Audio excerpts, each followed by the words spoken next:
Good morning once again.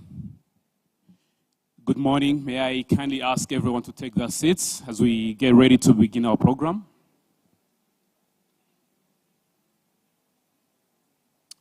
May I kindly ask everyone to take their seats as we get ready to begin our program.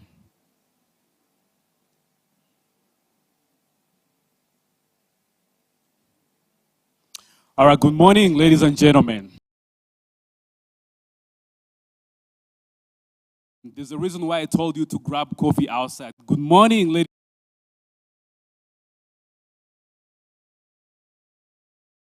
Very warm welcome to Africa Trade Gateway workshop here in Kigali, Rwanda. We're very excited to have each and everyone joining us today. Before we begin, allow me to recognize and warmly welcome the dignitaries joining us this morning. Representatives from the government of Rwanda, representatives from the government of Kenya, distinguished leaders from Afreximbank, heads of government institutions, organizations, and different agencies, leaders of the Private Sector Federation of Rwanda, members of Rwanda's vibrant business community, representatives of financial institutions, including BPR, Equity, Rwanda Chamber of Women Entrepreneurs, and all other distinguished guests and members of the private sector here today. We're very honored to have you here with us. Murakaza neza. To officially open our program, we shall begin with the national anthem of the Republic of Rwanda, followed by the anthem of the African Export-Import Bank, Afreximbank. Ladies and gentlemen, please rise for the anthems.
You may take your seats.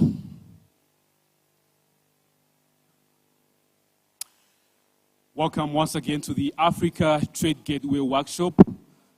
My name is Julius Bismungu, and I have the absolute pleasure to be your host this morning. And if you are here today, congratulations. You are now part of the growing community of companies that are unlocking the potential of Africa's trade, investment, and commerce.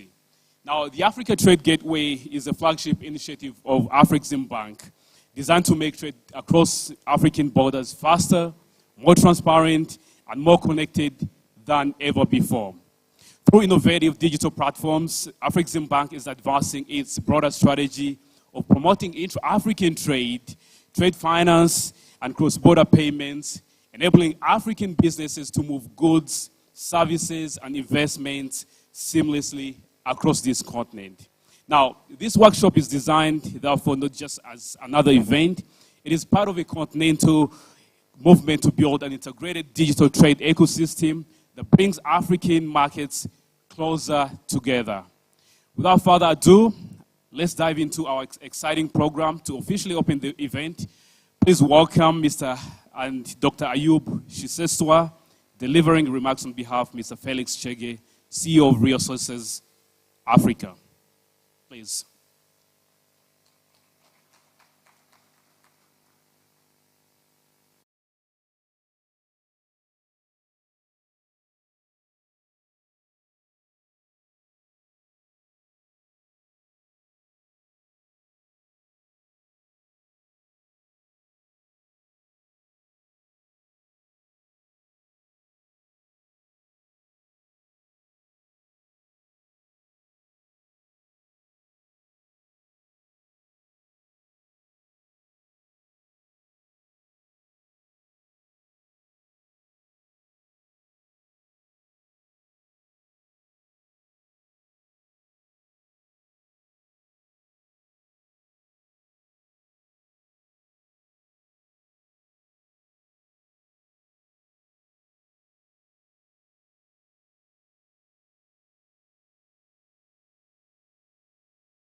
Rwanda's readiness to digitize trade and embrace regional value chains reflects the spirit of AFCFTA, practical, transformative, and inclusive. Resources Africa's role within the ATG ecosystem is to activate and operationalize trade participation, that is by connecting SMEs, exporters, investors, and government agencies to the gateway through platforms such as Biashara Link and Dealhouse portals. Together with the Afreximbank, we are transforming the way African businesses find markets, close deals, and access financing, not through bureaucracy, but through connectivity. This workshop marks an important step, not just for Rwanda, but for East Africa as a region, in localizing the ATG and ensuring that its benefits reach real businesses on the ground. The conversations that start here today will shape how African entrepreneurs engage with global supply chains powered by African-built systems. Let us therefore use this platform to reaffirm a shared belief that Africa's trade future is digital, that integration is achievable, and that the Africa Trade Gateway is the highway that will get us there. On behalf of Real Sources Africa and our partners across Kenya and the region, I extend our full commitment to supporting the ATG rollout, deepening regional integration, and ensuring that every African enterprise finds its rightful place in continental trade. Thank you, and congratulations once again to Afreximbank, the government of Rwanda, and all partners driving this remarkable vision forward. Thank you so much.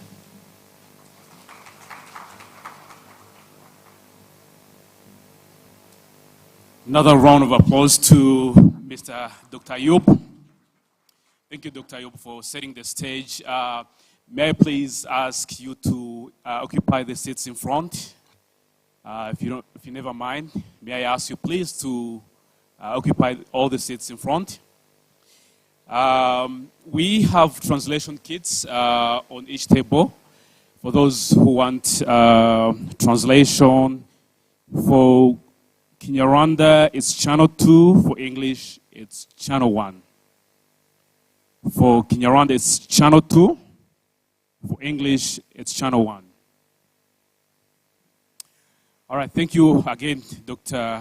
Ayub. Now, as you've heard, ATG is Afreximbank attempt to enabling us to move closer to our dream, which is to create a very single market for African goods, services, investments, and people. Now,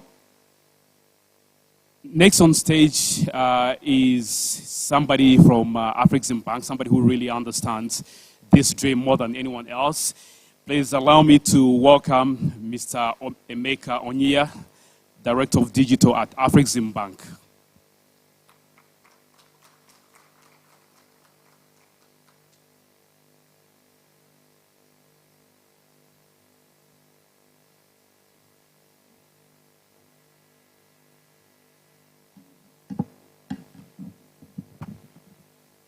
Thank you, and good morning. So let me start by acknowledging a few people as I stand on the protocols already established. So first, His Excellency Honorable Prudence Ebehazi, Minister of Trade and Industry, ably represented by Alexis Kabayiza, the Chief Technical Advisor for the Ministry of Trade and Industry.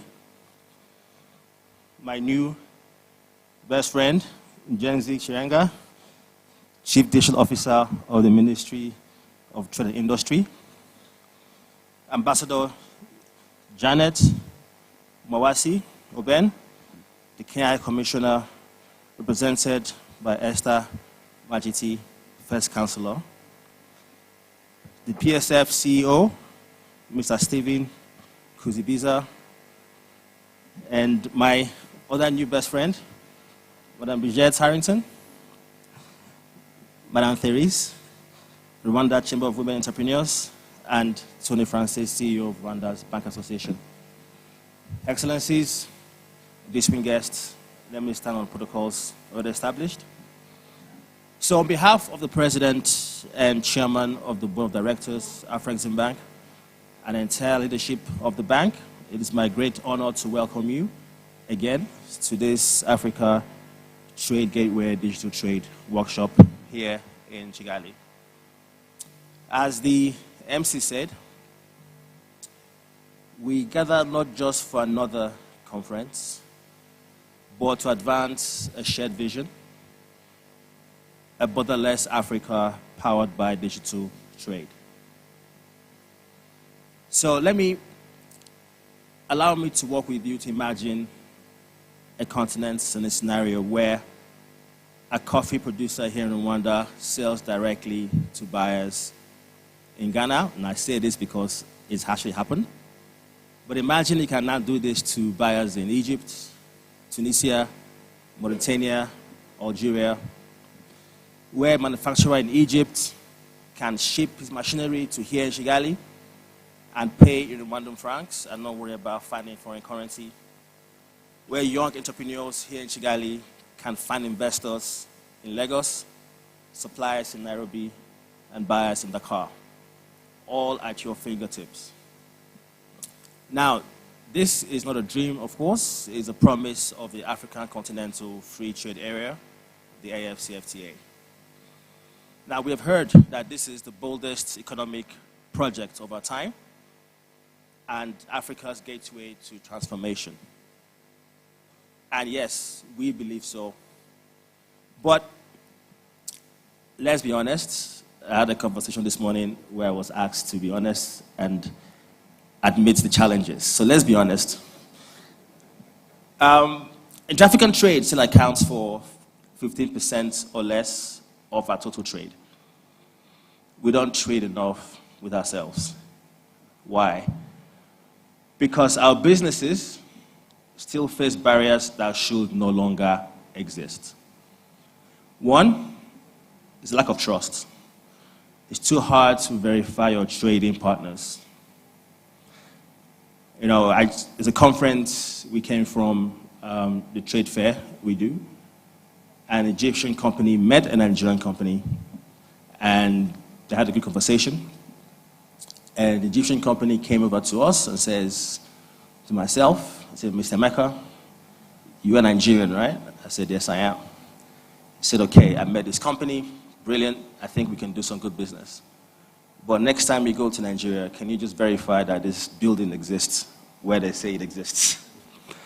And I found that interesting because it means that although you've met this company, you still need to be able to verify them. And without that trust, it's hard to actually trade. Costly payments, transfers that can take days, cost a lot of money, and you require expensive foreign currency to do so. Fragmented information. You have traders walking blind into new markets, not knowing exactly what to expect or how to get there. Well, we know about this one, finance. SMEs are locked out of opportunities because they don't have enough finance to scale. Now, one thing is clear, and in speaking to a lot of you across Africa, we realize that, one, you can't trade without trust. You can't grow without payments, you need to get paid. You can't expand without data, and you can't scale without partners and partnerships. At Afreximbank, we asked ourselves this question: what if we could build one digital doorway through Africa and with the world? So that vision and that question gave birth to the Africa Trade Gateway, developed in partnership with AFCFTA Secretariat. For over 3 decades, Afreximbank has financed Africa's trade, built industrial capacity to make the AFCFTA real. So the ATG, the Africa Trade Gateway, is Africa's one designed to accelerate the AFCFTA digital trade protocol by solving the real barriers that limit cross-border trade, the barriers I just talked about. So let me sort of paint a picture. In the ecosystem, we have a number of services that make up that ecosystem. One, we have our ATEX platform that's looking to drive commerce. It's a marketplace where verified buyers and sellers, and I use the word verified on purpose, can trade and find each other and trade. Then we have a trust layer, which we call MANSA, which verifies African businesses and gives each one an Africa entity identifier, a passport for trade. Then there's our Pan-African Payment Settlement System, PAPSS, which will enable instant payments in local currencies to remove the need for dollars and foreign intermediaries. So now a payment from Kigali to Lagos can happen instantly in Rwandan francs, Nigerian naira, all here on the continent. Now we have a TRADAR platform which provides data and insight, real-time market intelligence, regulations, and opportunities all in one place. We are working to connect all the various entities that require access to this data to have a common view of what data required to trade in Africa.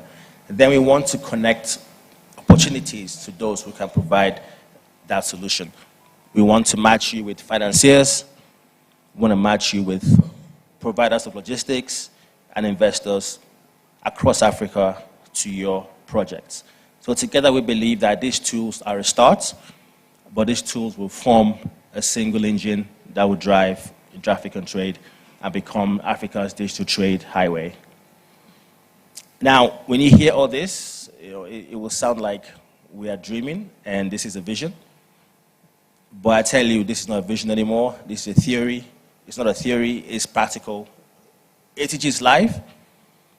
And across Africa right now, we have 90 banks and counting across 35 countries that have joined up the ATG ecosystem. We have 9,000 verified companies that we're trading. We have more than 3.5 requests for proposals for goods, commodities on the platform that have been waiting for those to fulfill them. And to date, we've completed deals in excess of $200 million this year alone. So this is not a pilot, it's a progress in motion. So for importers, the ATG will open the door to a continent-wide network of verified suppliers, providing you access to tools that will help you to ensure your trading experience is seamless. For exporters, we provide you visibility and reach across Africa. And for banks, it offers you tools that make you more competitive, tools like PAPSS and MANSA that I mentioned, empowering your clients and empowering you to finance your clients, expand trade, and process payments in the local currency faster and cheaper. So to everyone in the room, to the exporters, importers, traders, we encourage you today to ask questions. We're here to listen to you, to join the ATG, to trade confidently across Africa through our services and leverage Afreximbank's financing capacity to scale. To the banks in the room, embrace the solution, embrace ATG, ensure PAPSS is connected to your network as tools to grow your clients, expand trade, and deepen Rwanda's role in the AFCFTA.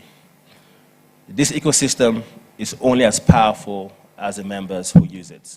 And that is why we're ensuring that we bring on board all those across Africa who are involved in trade across the continent. I mean, today, Rwanda across Africa stands as one of Africa's examples of innovation, resilience, and transformation. So we believe that this is the perfect place to take the ATG to the next level, to build a community, and to grow from potential and vision to real impact. We're here to activate the possibilities. Together, at Afreximbank, we believe that we can build a future where Africa trades with itself, where we can grow digitally and trade digitally proudly here in African soil. With this, I thank you all for listening, and I encourage you to please ask your questions. We need your feedback. And thank you, and we look forward to a successful event. Thank you so much.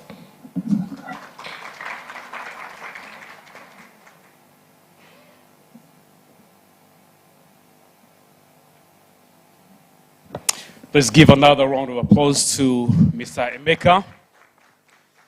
And I think Mr. Emeka has really thoroughly explained the challenge that we are confronted with.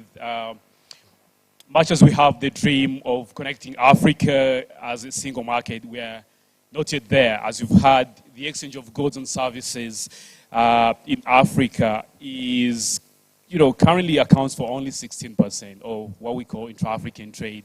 And I guess when you compare to ourselves with the rest of the world, say in Europe or North America, we have a lot of work to do. And so for any company, I think you agree with me, for any company or exporter or importer, you agree with me that the hardest thing to do if you want to expand into a new market, the biggest challenge is building trust and credibility, right? But the other biggest challenge is navigating compliance, but also logistics. We've all been there, right? Now, picture this. You're a Rwandan coffee exporter, and you want to expand into Egypt. I guess Mr. Emeka used Ghana because it's a pioneer. But imagine you want to expand to Egypt. It's a new market. Instead of days of research, dozens of calls, and mountains of paperwork, you wake up, you log into a platform, and immediately you see all the export rules and requirements for Egypt. You find out who else is doing business in the same niche or in your sector. You get instant access to transact securely. And as if all that wasn't enough, the same opportunities. Ladies and gentlemen, that is exactly what the Africa Trade Gateway is about. A one-stop shop for export, import, and trade solutions, all at your fingertips. Isn't that beautiful? Right? All right.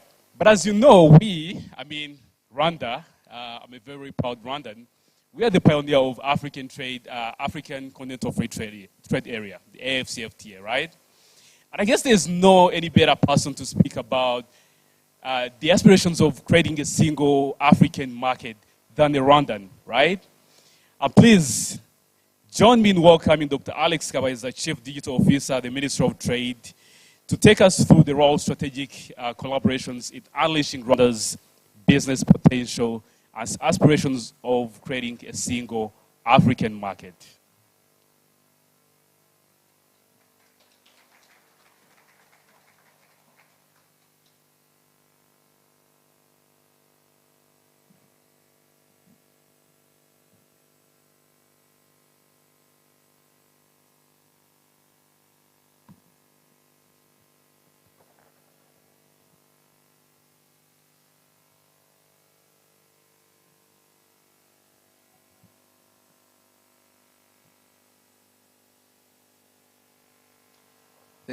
Thank you, MC. I'm Dr. Alex Kabaiza, Chief Technical Advisor in the Ministry of Trade and Industry. I think that was a little error.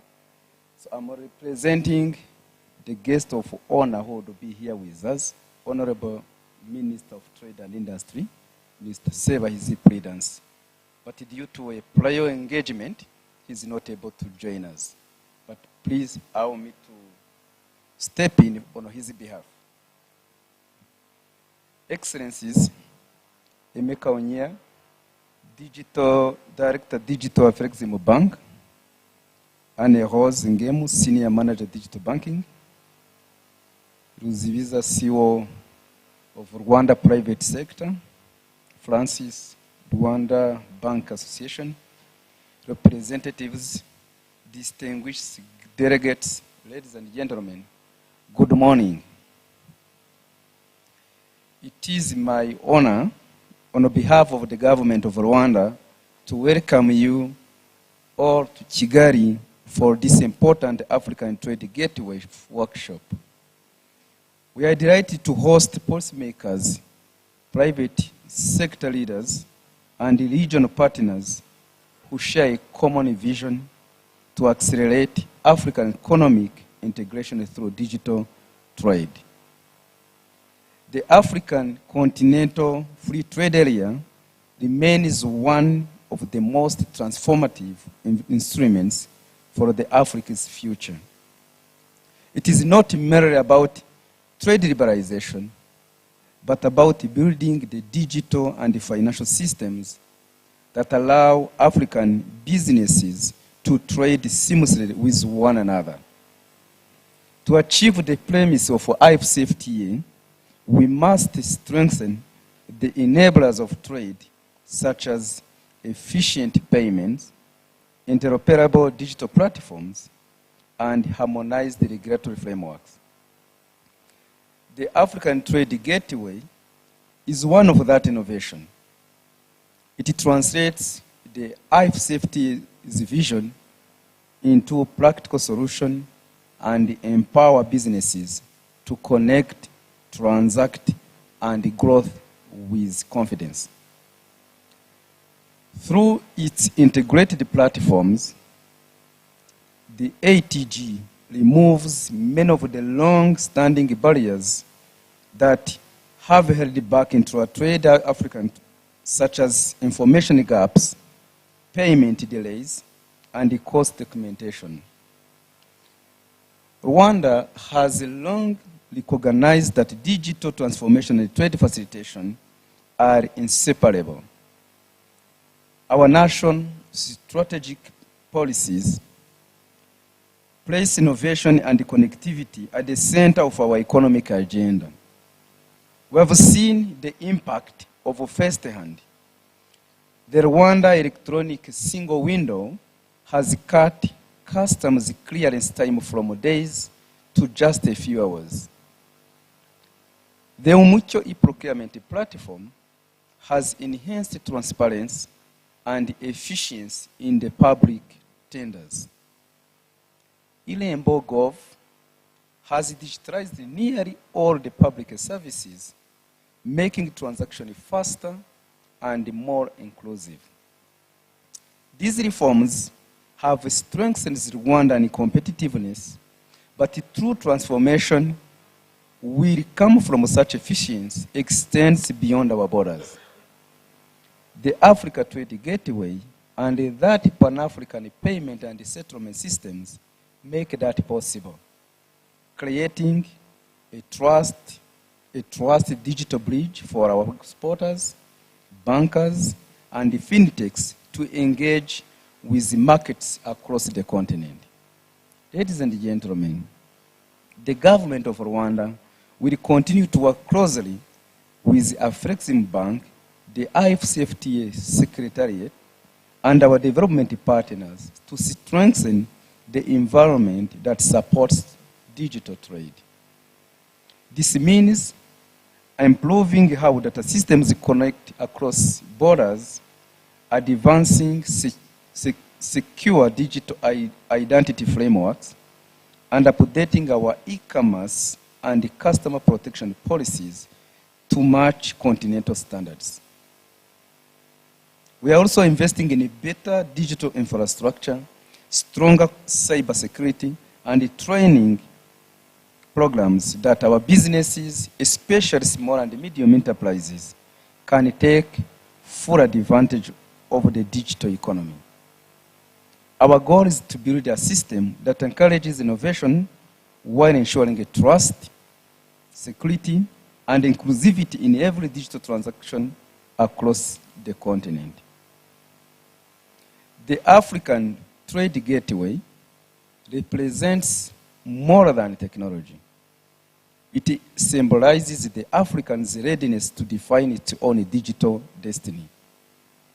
As we deepen our integration under the IFCFTA, let us ensure that the digital trade becomes a cornerstone of industrialization, inclusion, and resilience. Rwanda stands ready to play its part as a committed partner, a digital innovator, and a champion of the continental cooperation. On behalf of the government of Rwanda, I thank Afreximbank and all partners of this timely initiative, and I wish you a productive deliberation. Thank you and welcome to Kigali. Thank you.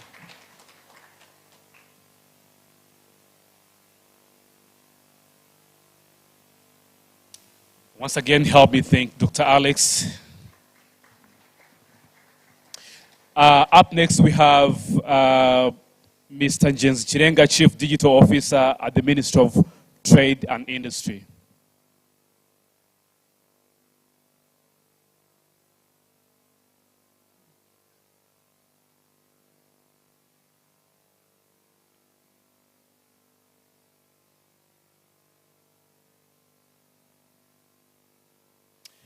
All right, so our good friend Njenzi doesn't want to speak after his, should I say boss? Yeah. All right, so ladies and gentlemen, allow me now to welcome Miss Esther Magiti, First Counselor at the High Commission of Kenya, representing Ambassador Janet Mwawasi Obeni of the Republic of Kenya.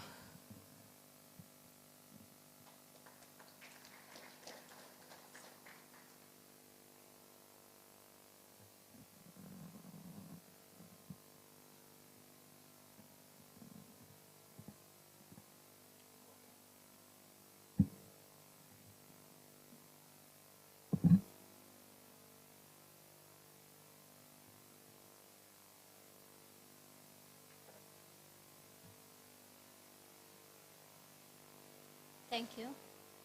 I'm here on behalf of the High Excellency, Ambassador Janet Mwawasi. Thank you.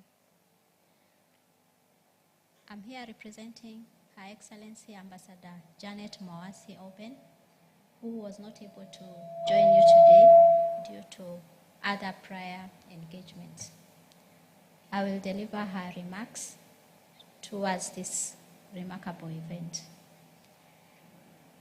I wish to recognize Dr. Alex, representative of the Ministry of Trade and Industry, representatives of government present here, Dr. Ayub, representing Real Resources Africa, Director, Digital Banking Afreximbank, Excellencies, distinguished guests, ladies and gentlemen, good morning.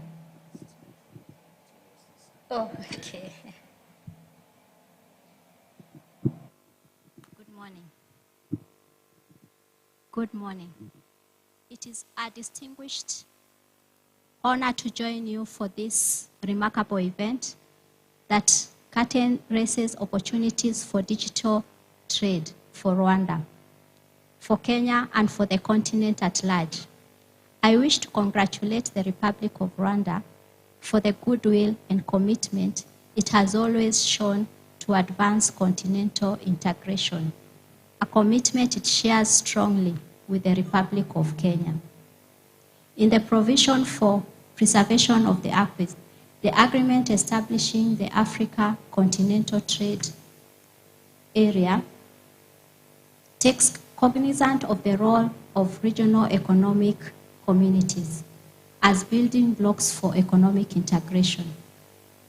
The meaningful contribution that the Republic of Rwanda has made in strengthening the East African community has therefore augmented Kenya's efforts. This collective effort has seen the EAC emerge as the most integrated among the African Union recognized RECs. Kenya was honored to be the core champion of the protocol on the digital trade, following the appointment during the 37th African Union Assembly in February 2023. This is a demonstration of the confidence and trust other member states have bestowed on Kenya, one that the country takes seriously and appreciates immensely. Kenya would like to take this opportunity to invite Rwanda's support in advancing objectives of the AFCFTA protocol on digital trade. Kenya is very active in establishing the policy and environment that will make cross-border trade seamless, cheaper, and productive. To this end, it has robustly engaged in member state forums, fostering coherence of policy that has brought the AFCFTA closer to reality than ever before. This inclination to progress initiatives to power the AFCFTA are evident and intentional. They include Kenya's leadership in the African Green Industrialization Initiative, facilitation of the Pan-African payment and settlement system, among others. It must always be remembered that while the government makes policy, it is the enablers and players that actually drive trade. Enablers such as Afreximbank's Africa Trade Gateway will definitely provide a multiplier effect of the exponential growth projected for the AFCFTA. We anticipate a lot of trade following the launch of the African Trade Gateway in Nairobi. The proactive approach that Real Resources Africa has taken is truly remarkable, is truly commendable. It is an excellent start to building government to business linkages. The government of Kenya is committed to digitization at government level, anchored on the digital superhighway pillar of the Kenya's National Development Plan and the bottom-up economic transformative agenda. The integration targeted under the AFCFTA, therefore, already enjoys policy support. What needs to follow is to find the interoperability of systems needed through bilateral, regional, and continental trade. The government of Kenya looks forward to finding areas of cooperation with key stakeholders, such as Real Resources Africa, multilateral institutions such as Afreximbank, and African countries such as Rwanda that are ready to take the leading steps towards economic integration. Thank you, and wish you a successful event.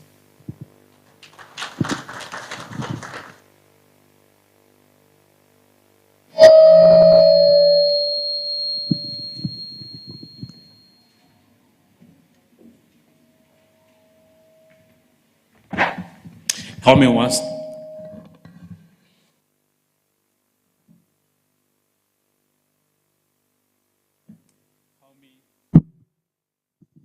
Help me once again to thank Ms. Esther for those insightful remarks. Please. Now, if there's one truth that we all know is that trade cannot thrive without the private sector, right? Government may create policies, banks may provide financing, but it is the private sector, the exporters, yourselves, the importers in this room, and the entrepreneurs who turn ideas into opportunities. And now here in Rwanda, we have the private sector that has been championing the private sector advocacy and ensuring that the voice of the private sector is heard at every level, from national strategies to continental platforms like AFCFTA. So it's only fitting that we hear from somebody who directly has been leading this charge. Ladies and gentlemen, please join me in welcoming Mr. Stefan Ruzibiza, CEO of the Private Sector Federation.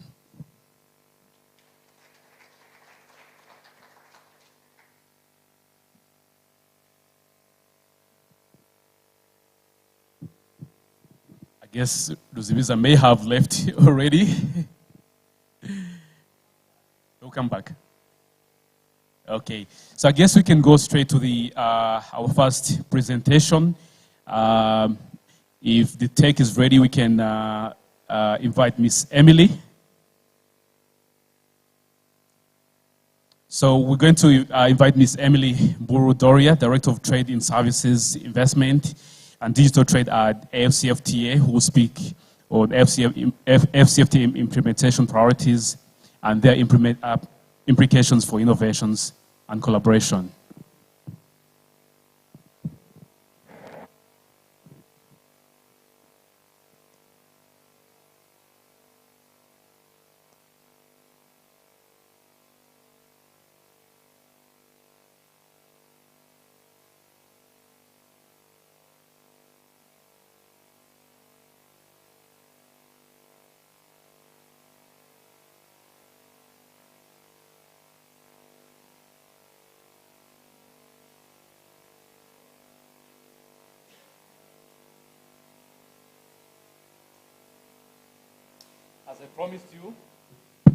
As I promised you today, we have a very exciting program, and I invite you to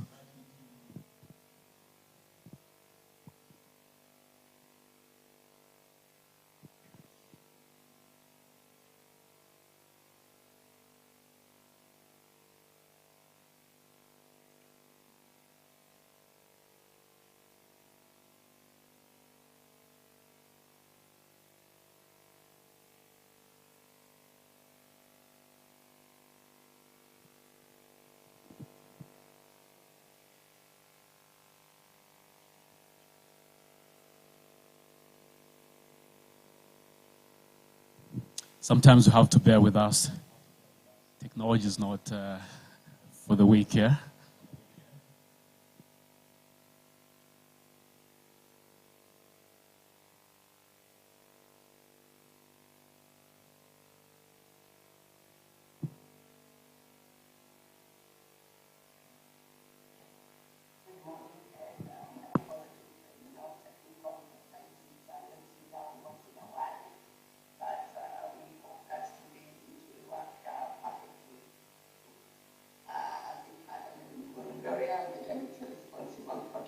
Services, Investment, Intellectual Property Rights, and Digital Trade here at the AFCFTA Secretariat.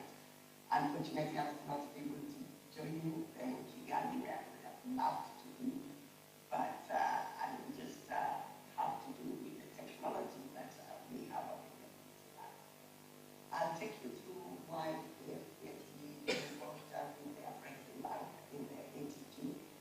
how the ATG is really an instrument that is important for the AFCFTA in terms of the implementation of the AFCFTA agreement as a whole, and that is in terms of ensuring that we are able to trade across borders digitally, both for trading goods and trading services. So just to run through the presentation. Okay, so I'll go through the introduction, look at what are the current challenges that we are facing in terms of trading across our borders, and then from there we look at then what are the implementation priorities and opportunities that are available both under the AFCFTA and the digital economy that comes with it. Then look at the legal and regulatory framework that we've had in the AFCFTA agreement, and how then do we align institutionally with you and the private sector, with other institutions and partners before and then so ultimately Africa is made up of 55 countries, and out of these we have a single market of about 1.4 billion people, and we have the GDP of the whole continent to be about $3 trillion US dollars. Now, why the AFCFTA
protocol, which provides for recognition of e-signatures, e-invoices, e-certificates, and e-licensing, which will then be linked to ensure that we have interoperability between our customs systems in the continent. And so when you get or buy goods from Egypt, bringing them to Kigali, then it becomes much more easier than before, when we had to use the normal paperwork when dealing with customs. And so those are some of the innovations that we are working on.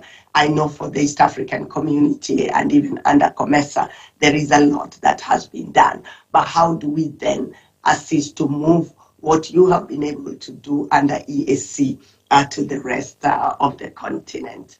And so some of the elements that have been put in place under the ATG, such as MANSA, will also assist to ensure that there is compliance, and also that we are able to know our customers even across borders, and using the digital ecosystem that we have under the ATG. So there is also the ATEX and the ATG, which then enhances even the marketplaces that are being developed under the ATG, and also taking care of issues of logistics and connecting financiers to investors and to logistics service providers, and also to the entrepreneurs themselves to be able to trade across borders. Then we have the issue of capacity development and inclusion under the TRADAR Club.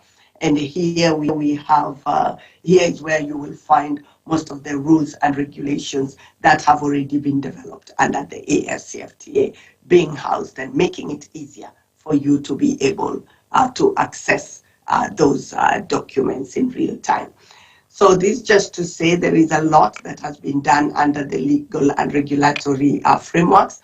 And here maybe just to say that apart from the digital trade protocol that is key and important for digital trade across borders, we also have the protocol on trading services that has key elements that deal with cross-border trade in services, and also the development of regulatory frameworks that then support the whole ecosystem. And maybe to mention that what has already been finalized, and is also very important for ATG, is the regulatory framework on financial services and the regulatory framework on communication. Those two regulatory frameworks actually form the backbone that will be instrumental in ensuring that we are able to trade across borders digitally, with our governments then domesticating these instruments to make it easier to trade. And I've already mentioned those two regulatory frameworks, so I will not dwell too much in it. The same with the protocol on digital trade. I've already mentioned them, so I will not dwell on these two. But then I just want to, as I come close to finishing, deal with issues of institutional and policy alignment, because these are really key for ensuring that we are able to implement the AFCFTA. So under the member states, we need member states to domesticate the AFCFTA rules and to integrate national systems. And here what we mean is the issues related to customs that need to be interlinked. We have issues of digital IDs that are instrumental also in ensuring that payment is done in a more efficient manner. So this will be key for us to be able to have this continental platform then operating in a seamless manner.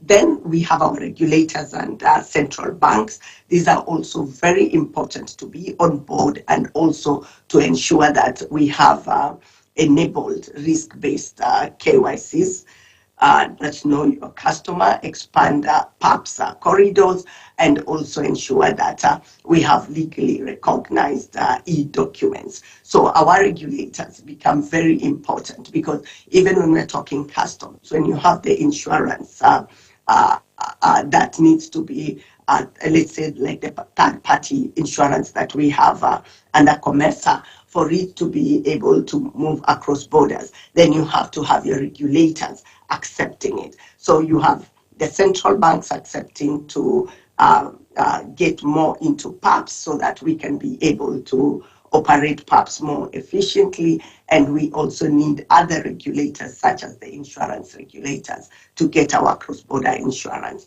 across borders. We need you, the private sector, to adopt and onboard onto ATG platforms so as to share real-world use cases and invest in our last mile adoption of the ATG. We need African partners, and here that is why the Afreximbank and the AFCFTA have come together.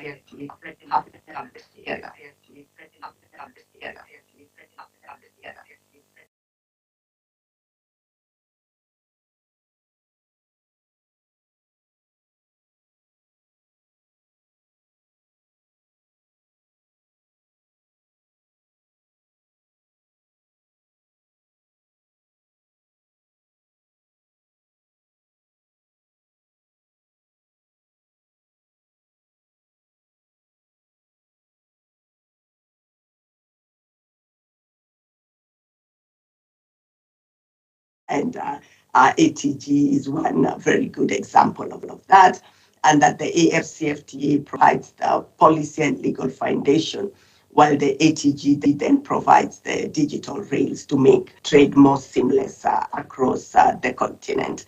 And together, we make then the cross-border transactions simpler, faster, and more secure for our African businesses. And with continuous alignment and collaboration, then African service providers, from the fintech innovators to creative entrepreneurs, can drive integration, competitiveness, and inclusive economic transformation across our African continent. Asanteni sana.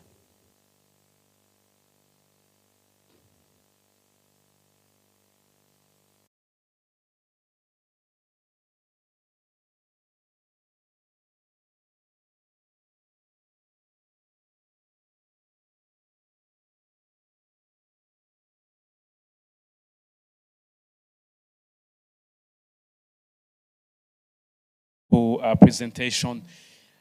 I'm very curious to give a very quick test to see how attentive we were. How many countries have signed the AFCFTA? Anyone? Anyone in the room? I want to see how attentive you guys have been. How many? Yes, please.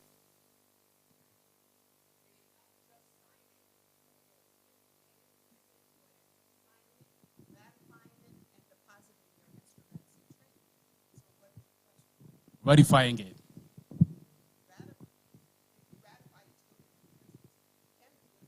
We're not yet there to the point of doing business. Ratifying. 48.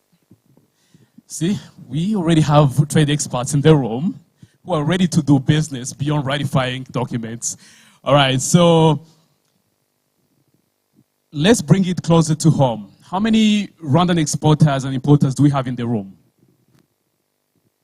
One.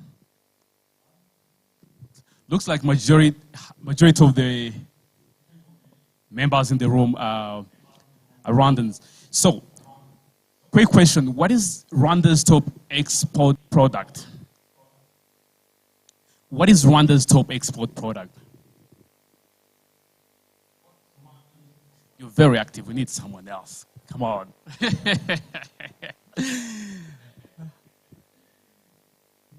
No, you're Kenyan, I know you. We need someone else.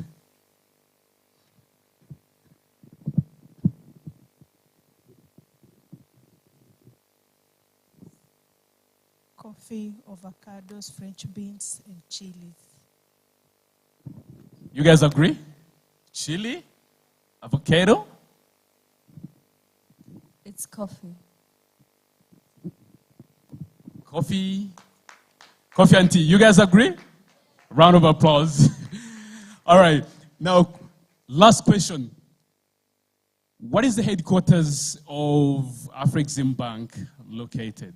Where the headquarters of Afreximbank located? Ah, no. I don't buy that. Where? Where? All of us? Really? Are you sure? All right, it's Egypt. Clap for yourselves. All right, so I think Emily has really done a good job to paint a true picture of what exactly is the picture of intra-African trade. But she has also shown the opportunities that businesses, especially exporters and importers, can tap into. But most of you know that most of these opportunities cannot be realized without finance. And I guess there's no better person to speak about the opportunities in financing and banking other than my good friend Tony Francis, the CEO of Rwanda Bankers Association. Please help me to welcome Tony to deliver his remarks.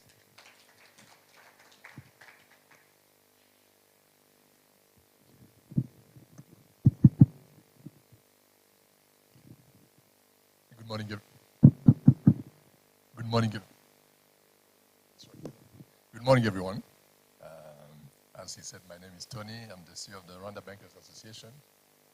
I didn't prepare any official speech, but I will talk to you guys. Emeka Onia, Director of Digital Banking. Amrose Ngemu, also from the Afreximbank. Dr. Alex Kabayiza, representing the Ministry of Commerce, the First Counselor of the Embassy of Kenya, CEO of PSF, my friend Ruzibiza. On behalf of the chairman of the Rwanda Bankers Association, who was not able to come, Mr. Annington, that I represent here. First of all, I really want to thank Afreximbank for organizing this session that is very insightful in bringing those innovations to the market. And Afreximbank has been really a pioneer for innovation and solutions for the private sector in general and for the banks in particular. I can just mention about the PAPSS that we just saw here that has facilitated banks in Rwanda and their client to process payment. So for us as bankers, then we have full confidence that in ATG, and you have our commitment also to use it as a gateway. So we'll be ambassadors to push for this getaway. So in a nutshell, I don't want to take much time. We also want to thank the visionary of the government of Rwanda for the digital infrastructure that they put in place that are facilitating us also as private sector to use it.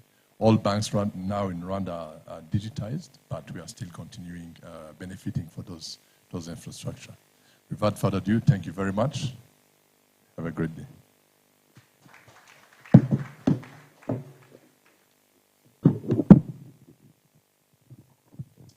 Thank you so much, Tony. I think we're all waiting for the PSF CEO to speak.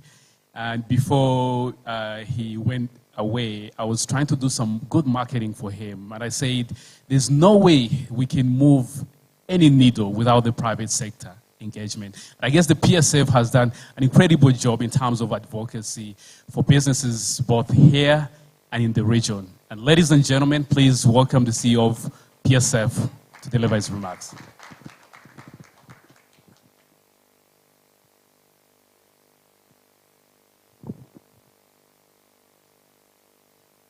Thank you, moderator.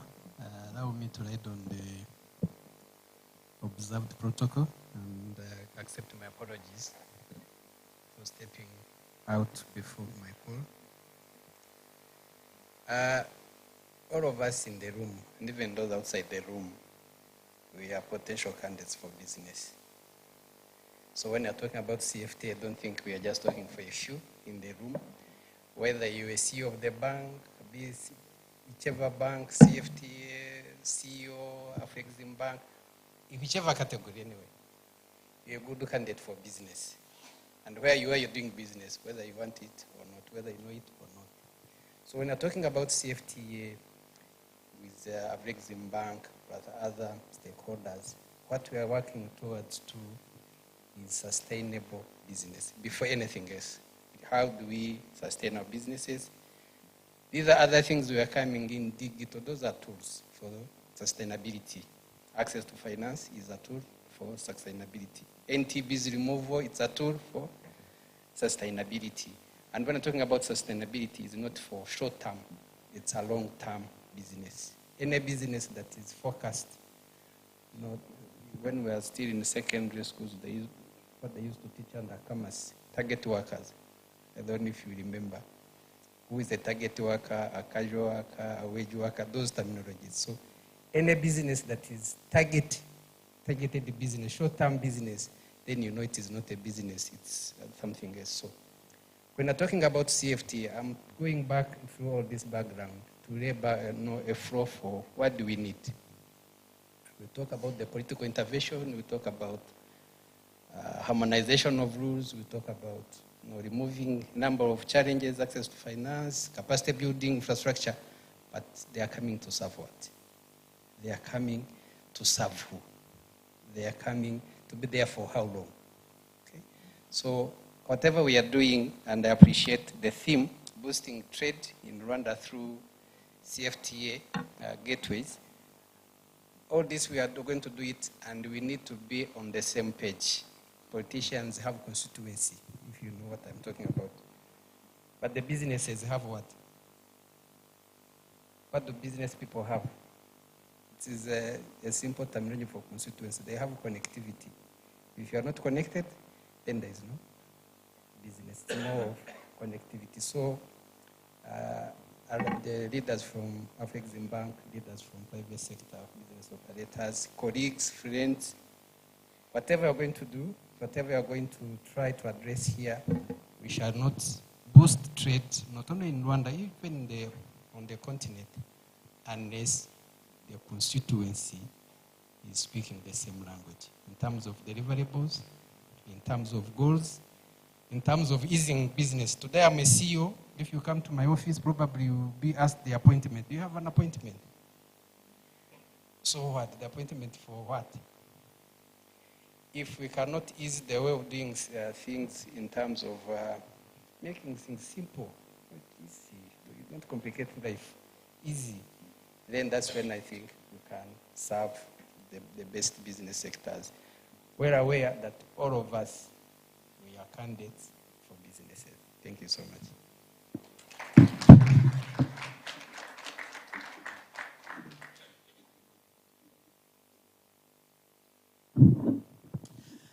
Another round of applause to the PSF CEO. So we are going to take a group photo. If you may allow the first two tables here to come for a group photo. And then we're going to break for coffee for 15 minutes. Come back in 15 minutes. Guys, enjoy your coffee break and see you soon.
Session, please. Those who are still taking coffee, can you please come in so that we can proceed with our program?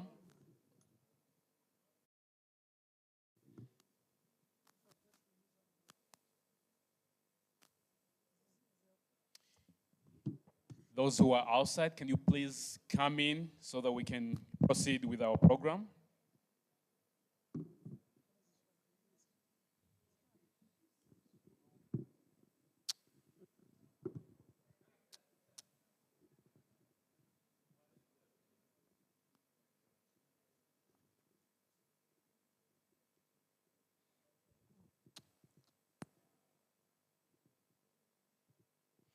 All right, welcome back. I hope you enjoyed your coffee tea break.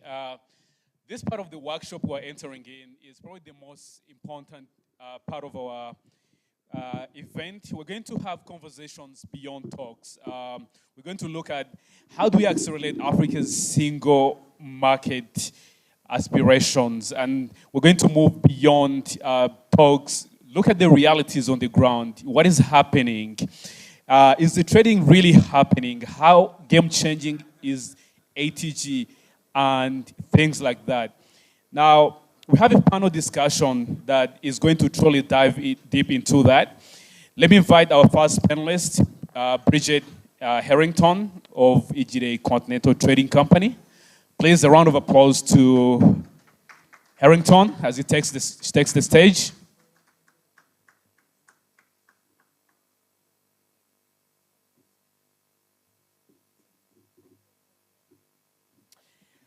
Up next, we have Enrose, Senior Manager, Digital Business at Afreximbank. Another round of applause. Next, we have Gerard Moses Ndosi, Client Relations Manager at Afreximbank. Round of applause. And obviously, this conversation will be moderated by Christine Nyairo.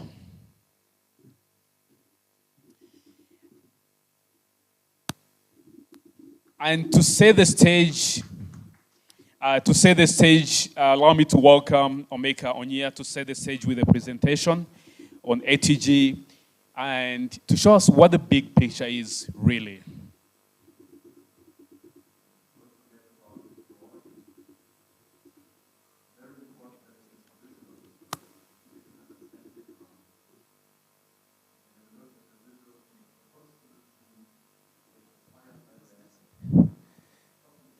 I am not AI. Okay, can you put up my slides? You have to look through this beautiful panel to see them, but it's also okay.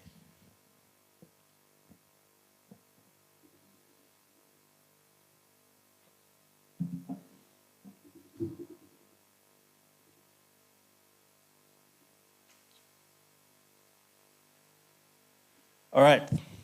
Thank you again. So I have been given 5 minutes to set the scene. What I want to do is to really go a step lower to provide you with more context as to what the ATG actually is in terms of the services it provides.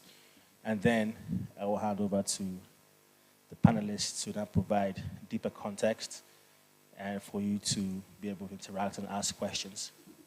So at the heart of what we do, these are the services as part of the ecosystem. So the Africa Trade Exchange, or the ATEX, is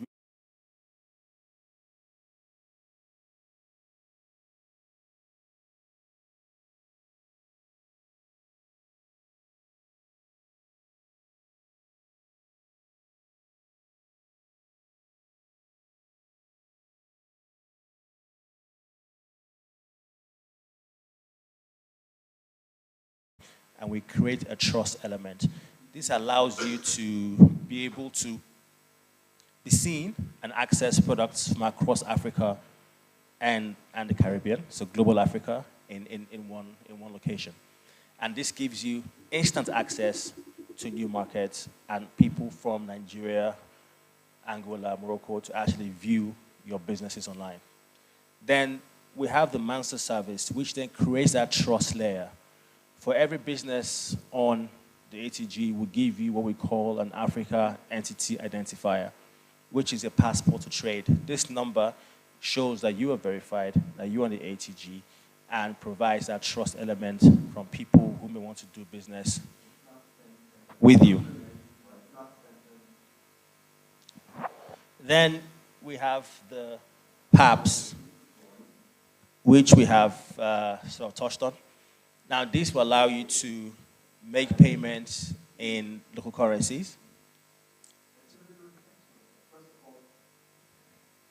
I'm determined to beat that voice. So I'm going to keep going. So the PAPSS itself will allow now somebody in Nigeria who wants to buy from Rwanda to pay in Naira, and they don't have to, because what happens is, because they have to find dollars to trade with you, that limits how much you can do as business. But when they can pay in Naira, it means there'll be increased flows, increased business, and you receive Rwandan francs. So that's what PAPSS is meant to do. And then beyond that, we want to give you access to businesses, to the customs, to everyone involved, access to regulations, the real tariff, real regulations, real data insights on what you need to do to trade across borders. So that is what we need to do. So let me ask engineers to turn off that speaker here. So whatever that speaker is.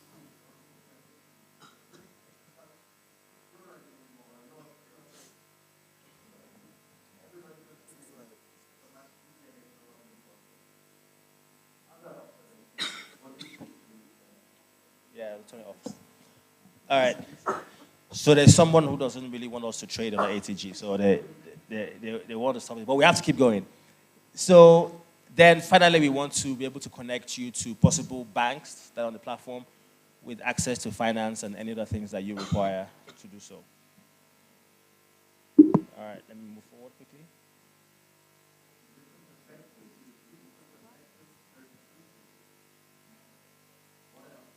Okay, so moving forward. So now we have on the platform, like I said, a growing ecosystem. Now will include ops on the platform that provides access to an ecosystem that allows growth and trade to happen. So what I want to do now is provide a use case as how this has been working on the ATG. This is a real use case. So we have someone who wants to import packaging. So they were able to go on ATG to find verified suppliers that can possibly supply that. Through the ATG, they found a company based in Nairobi. And they were able to verify that company via the ATG in terms of the Africa identifier that they have.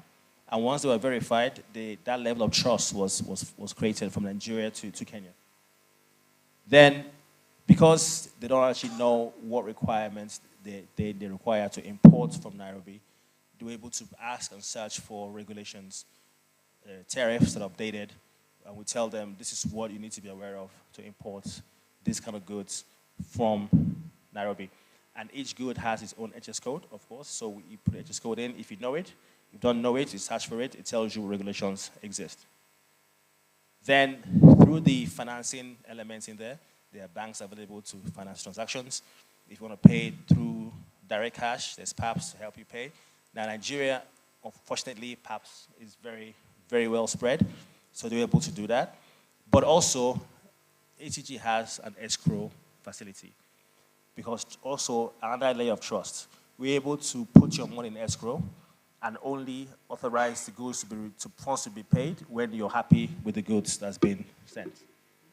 And then going forward, that trust has been enabled, and they're able to now make trades in currency through PAPSS. So this is a real use case that's happened, and this is what we want to enable across Africa.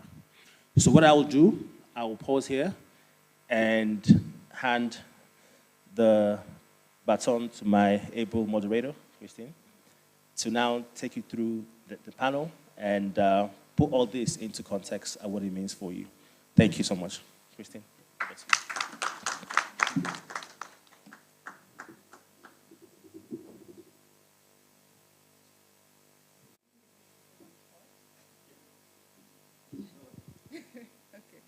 I don't know whether this is better. Mic check.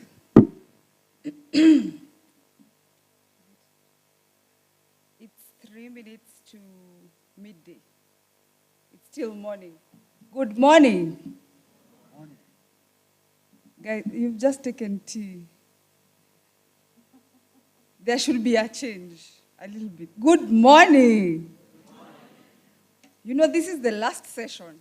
It's the last session, and we must make it really, really interactive. This is our time. And when I say our time, no offense to the panelists, our time. This is our time. The government came and spoke in the morning. Afreximbank has been speaking to us and showing us how the ATG platform is working. Now is our time. Importers, exporters, these people who came here before here work for. It is our, guys, don't let me down. It is our, yes, it's our time. Fantastic. Thank you so much, Emeka, for setting the tone for us. My panelists, good morning. Morning. Are you good? It's going to be hot. Hot, hot. I have told them it's their time, so you can imagine. Okay. So without much further ado, so my name is Christine Yairo. I have been in the trade development world for a while, and I love all things trade. But what I love most is building African brands. And now, and I mean, when I close my eyes, I keep looking or thinking about African products. We have such good things in this continent. And my thinking is that even with the coming of the FCFTA and the ending of AGOA, and it's a reality, and we need to really rethink how we do trade in this continent. And we need to start from home. Whatever we make, we start thinking about, if I make a garment, I make something like this, I am calling this my colored coat, like Joseph's coat, Joseph of the Bible. If I make this colored coat, will it be appreciated in Morocco, for example? Can a Moroccan wear this? You think a Moroccan can wear this? Yes. Okay, great. Can a South African wear this? Yes. Okay. Can a Ugandan wear this? Oh, okay. Okay, who cannot wear this in Africa? Nobody. Everybody can wear this in Africa, isn't it? Now, that is what AFCFTA is all about, I think, if you ask me. For Africa, by Africans for Africans. When you come up with a product or a service, think about Africans first. That is my argument. Hey, everyone is quiet. Have I touched something? So, like I said, I love to build African brands. So if I know we have so many sectors represented here. So when we go back to business, when we go back to our operations, the first thing I'm challenging, I'm giving you free consulting. Whatever you're making, is it acceptable everywhere in Africa?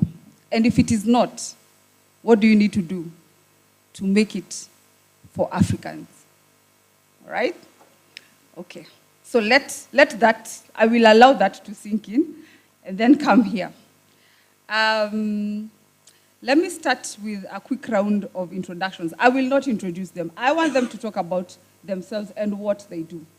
But even as you talk about yourself and what you do, remember the context of this conversation. And after we are done with the last person, because I want this to be a very quick engagement, we'll come back to you, Bridget, and I will ask you a very important question. As someone who is on the ground, someone who has been implementing some of these things we've been talking about today, as an FCFTA trading company, Now, let me give you the first chance. Introduce yourself, and then the question we'll be answering is this. Everything has been said here today, this morning, is all the way somewhere there, up there. Can you land it for us? Can you give it to us in a language that we can understand? What will ATG do for us? For us, now that it's our time, us business people, really, how does that look like? I'm not sure where to start with this. Start with your introduction. So I'll start with my introduction. Yes, my name is Bridget Harrington. I'm the CEO of Ijiri Continental Trading Company. What is Ijiri Continental Trading Company? We are the AFCFTA trading company that was appointed by the Ministry of Trade here in Rwanda, and that was certified by the AFCFTA Secretariat in Ghana.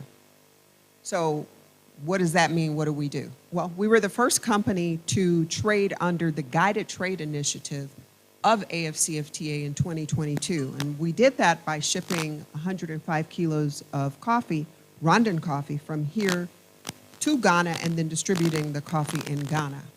In addition to that, we were the first ones who aggregated and consolidated 5 different brands of products from Rwanda that were all value add last year. And we shipped 900 kilograms of product to Ghana again. And then a few months ago, we shipped our first 40-foot container, which was 25,000 kilograms of milk powder from Ghana, or from Rwanda to Ghana. We also import products from Ghana and we distribute them in this market. So when we talk about what's real on the ground, I'm going to ask a couple of questions, and I need to see by show of hands so I know who's in the audience. How many people are exporters? Exporters. Exporters. So you're shipping products from here to somewhere. How many people are shipping inside of Africa? A few. Okay. How many people know what AFCFTA is? Like really what it is and how it works and how it's advantageous to your business or how you participate? Show of hands. 1. Okay, so let's start there. AFCFTA, the African Continental Free Trade Area, is nothing more than a trade agreement. And under this trade agreement, it says that within the contiguous 54 countries in Africa, I can send product from Rwanda to Ghana, to Nigeria, to Algeria, to Morocco. And when it gets to the other end, there's duty to be paid.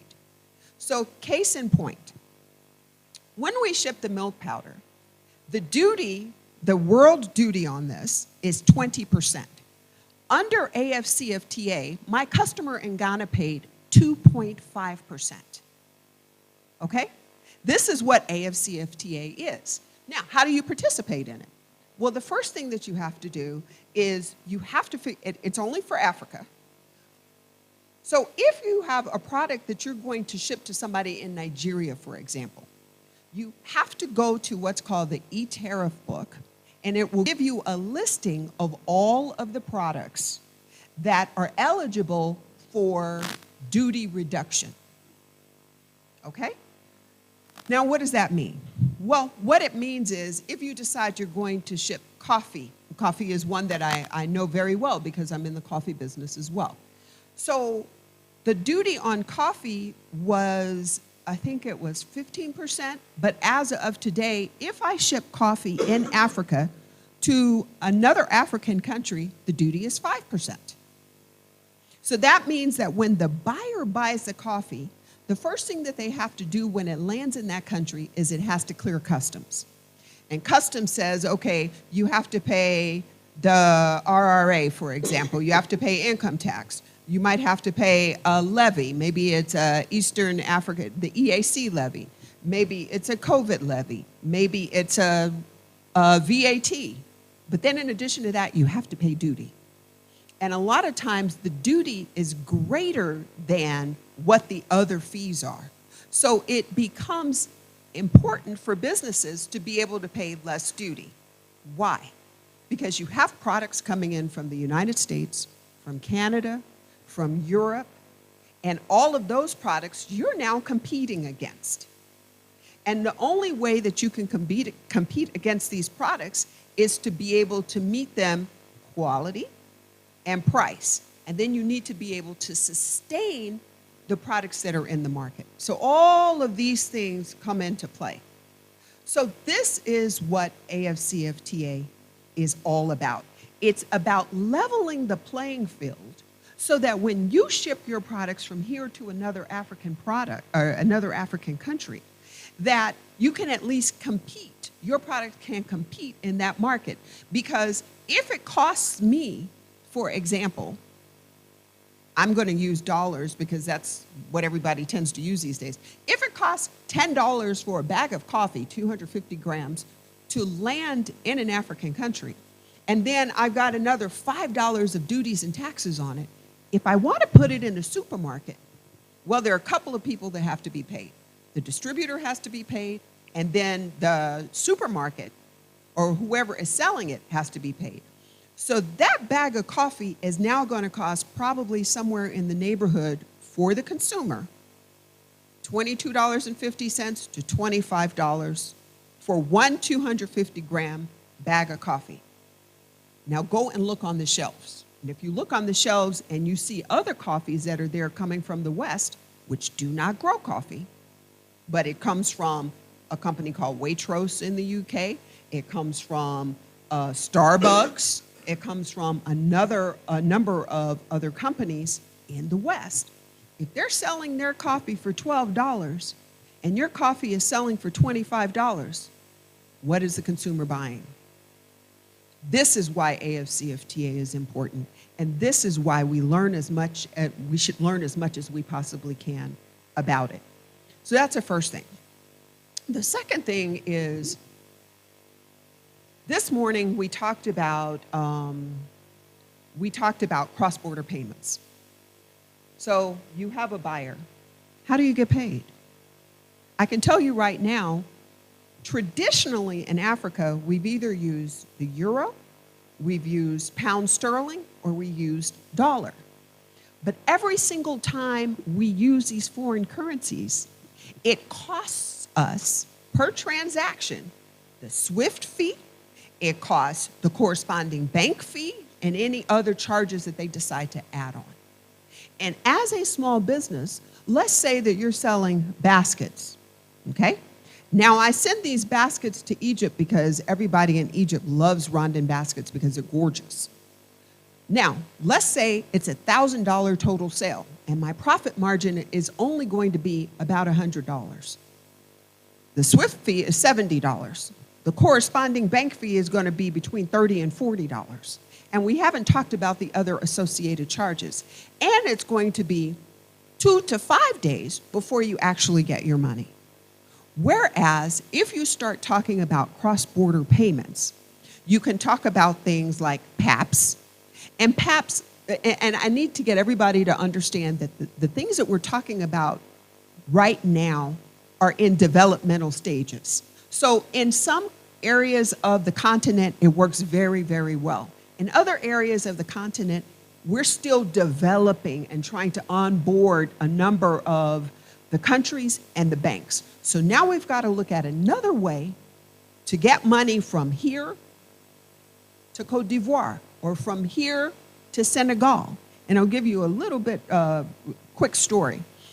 So if you walk outside of this room and walk straight across, there's a store there called Moi For You. My partner and I are in business there. And we bought shoes from Senegal a couple of years ago.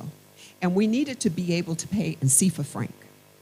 So when the company in Senegal sent the invoice was sent in dollars.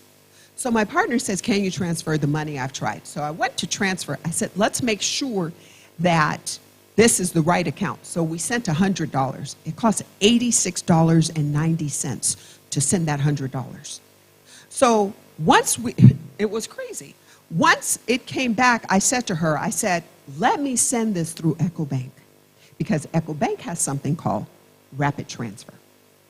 And this is why I say while PAPSS is developing, in the countries where we can use PAPSS, let's use PAPSS. But in the countries where it's not working, let's look at other ways that we can transfer our local currency to local currency there. So what we wound up doing is I went through my EcoBank account. I used francs. We sent the francs through the platform to Senegal. It arrived in CFA franc. The transaction cost was 1% of the total amount of the transaction, and it took less than 5 minutes for the Rwandan francs to leave my account and the CFA to show up there. So these are practical things on the ground that we can look at in terms of how do we move business forward.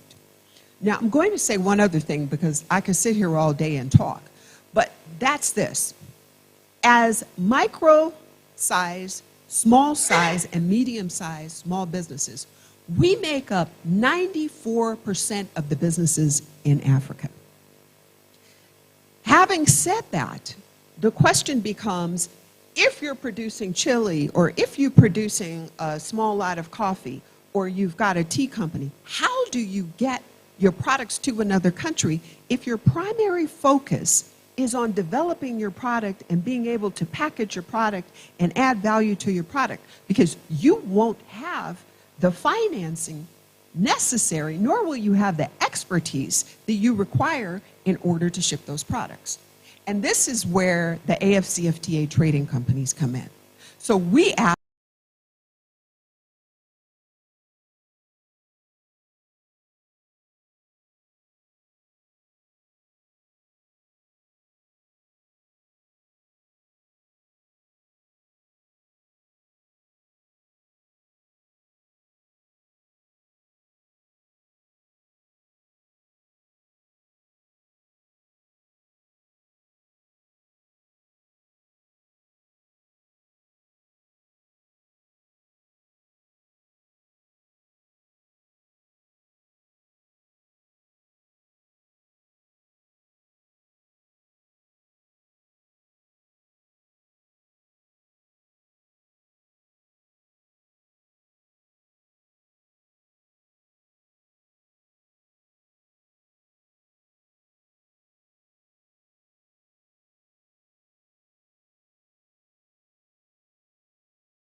ATG and how it will help your businesses. Did I answer your questions? Very comprehensive. I feel like we could even stand and clap for you. Thank you so much for that comprehensive. Do you see my panelists, people?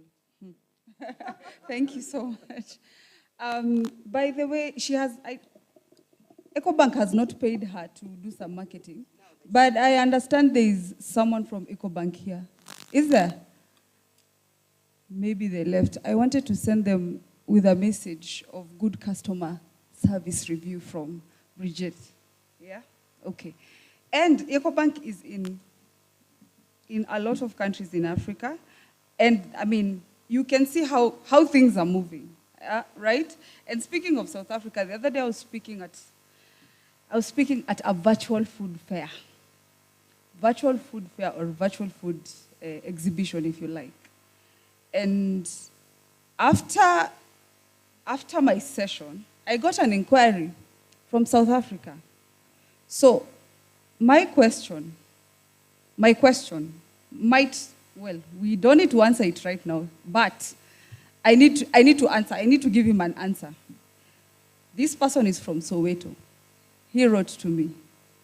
He asked me, I heard what you talked about. My session was on building African food and beverage within the AFCFTA. And he told me, Christine, I have products from Soweto. Can you link me to the markets that you know, to your networks? What do? I think about ATG. And what do? Can you imagine I happen to be a moderator in Rwanda? What do? Can you imagine the CEO of PSF is here listening to me? If not, maybe the Ministry of Trade can do something about this. I don't know. They are here somewhere. I mean, I have a number of people to answer my question, but I need to go back with an answer.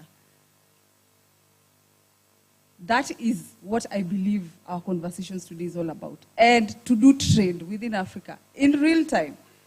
If all I have to do is connect that person to somebody through something like ATG, and that's a done deal. And then they discuss, they agree, prices, everything. Oh yeah, we have bankers here to make it happen.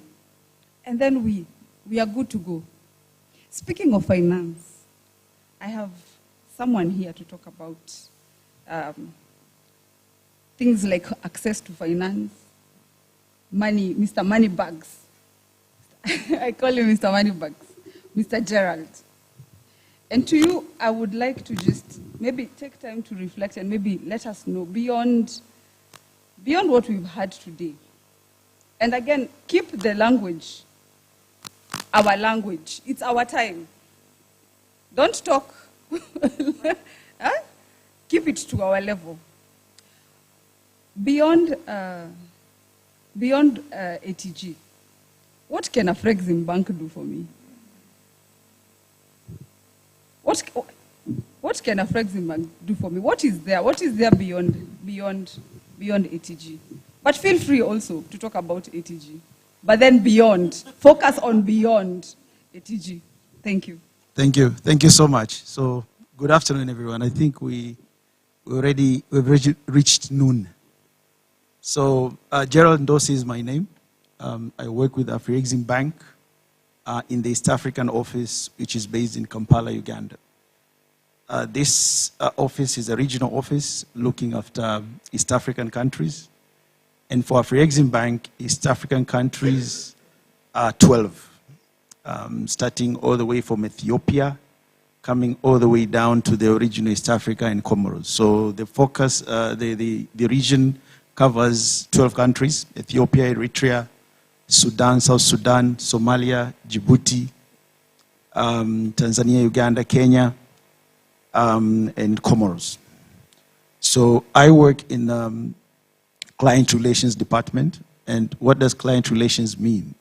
We are the face of the bank who are responsible to engage with clients such as yourselves, try to originate transactions, trying to support your business within the mandate of Afreximbank. And I think I will dwell more on that. Afreximbank sort of, I would say, speaks into what Brigitta earlier has mentioned. Basically, Afreximbank speaks into facilitating trade within Africa and to support African traders to grow their business outside Africa. So intra-African trade for us, we're very passionate about it. And within the region of East Africa, we're really trying to find opportunities where we can finance businesses. Somebody sitting in Ethiopia who wants to export products in Djibouti, to export products to Kenya, to export products to Rwanda, and the likes. That is something that we are keen and we're focusing on. So what solutions are there? How do we come in? We come in, I would say, in two main parts. One, we work with banks. The number of commercial banks are here. They're here.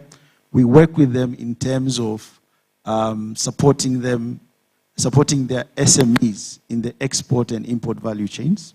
So we work with banks directly. We don't compete with them. We complement what they're offering. Another part is that we finance clients, private businesses. Some of you are in this room, maybe you are our customers. I've seen a number of you. And how do we come in? We support your trade flows. Anything, like I said earlier, our mandate is trade finance, and we support trade within Africa and support traders in Africa to export their products in outside Africa. So we provide financing solutions, short-term, medium-term, and long-term, depending on the gap that our client has. And we support them in terms of growing their business and enable them to basically deliver products to their clients and grow their businesses within Africa and outside Africa. So in a nutshell, that's what we do, and I think I've expanded more beyond ATG. ATG is when the business people meet and engage. Once they lock in a trade, then that trade matures now to be bankable, and that's how we come in and look at it. And how do we facilitate this trade between the Soweto buyer or supplier with the Rwandan buyer? So basically, in a nutshell, that's what we do. Thanks. If I were you, I would clap harder. But I am not you. But if I were you, I would clap harder because he said his client relations, he's looking at clients. Clients are not clapping. Clients, I don't know. You know, in this region, you will have to talk to him to access finance. So clap properly. Okay. Okay, so let's pack that. So that's, we've heard from Bridget, we've heard from Mr. Moneybags Gerald himself. And now I will come to Madam Andrews. And once we are done, it will be our time. I will get questions. We shall get interactions. People will ask and they will go home with answers. If we are not able to answer here, we need to make a plan to answer those questions after here. So, Andrews, you good? Good. Now, for you, I mean, listening to everything that we've had, so far, as ATG, where are we now and where are we headed? And maybe just to give us a good picture. I mean, let's talk about in 5 to 10 years from now, where shall we be? We have to talk about, someone talked about sustainability. You have to speak to sustainability. Will ATG be here 10 years after I have onboarded as an importer and export? Will it be here? So, please go ahead. So thank you very much. My name is Andros Ngemu, and I lead the actual implementation of the ATG on the ground. So just straight answer, it will be here for more than 10 years after you're on board. But let me first just give 3 things that for me, when I run with this implementation, I am clear about. And I'll start where Bridget stopped. So she explained the AFCFTA, and the agreement clearly turned our fragmented markets into opportunities. So that is what the AFCFTA has done. Then, so with that fragmentation turned into opportunities, and Doris Buria gave a presentation, we all saw that. The question becomes, how then do we actually access those opportunities? How does a colorful cloth get sold to the 1.4 billion Africans who are going to be 2.5 by in the next few years? How does Rwandese coffee be the thing that I see in Kenyan shelves? How do I stop taking Nescafe? So that then speaks to removing the barriers that exist, because there are real barriers that exist. You produce a coffee, but beyond the regulations, beyond the agreement, there are barriers. So what we are simply saying with the ATG, and Emeka presented, is that we've started off with a set of digital tools, and the PSF CEO clearly put it. These are enablers. So once you put the enablers in place, you're dealing with issues of trust. How can I verify a business?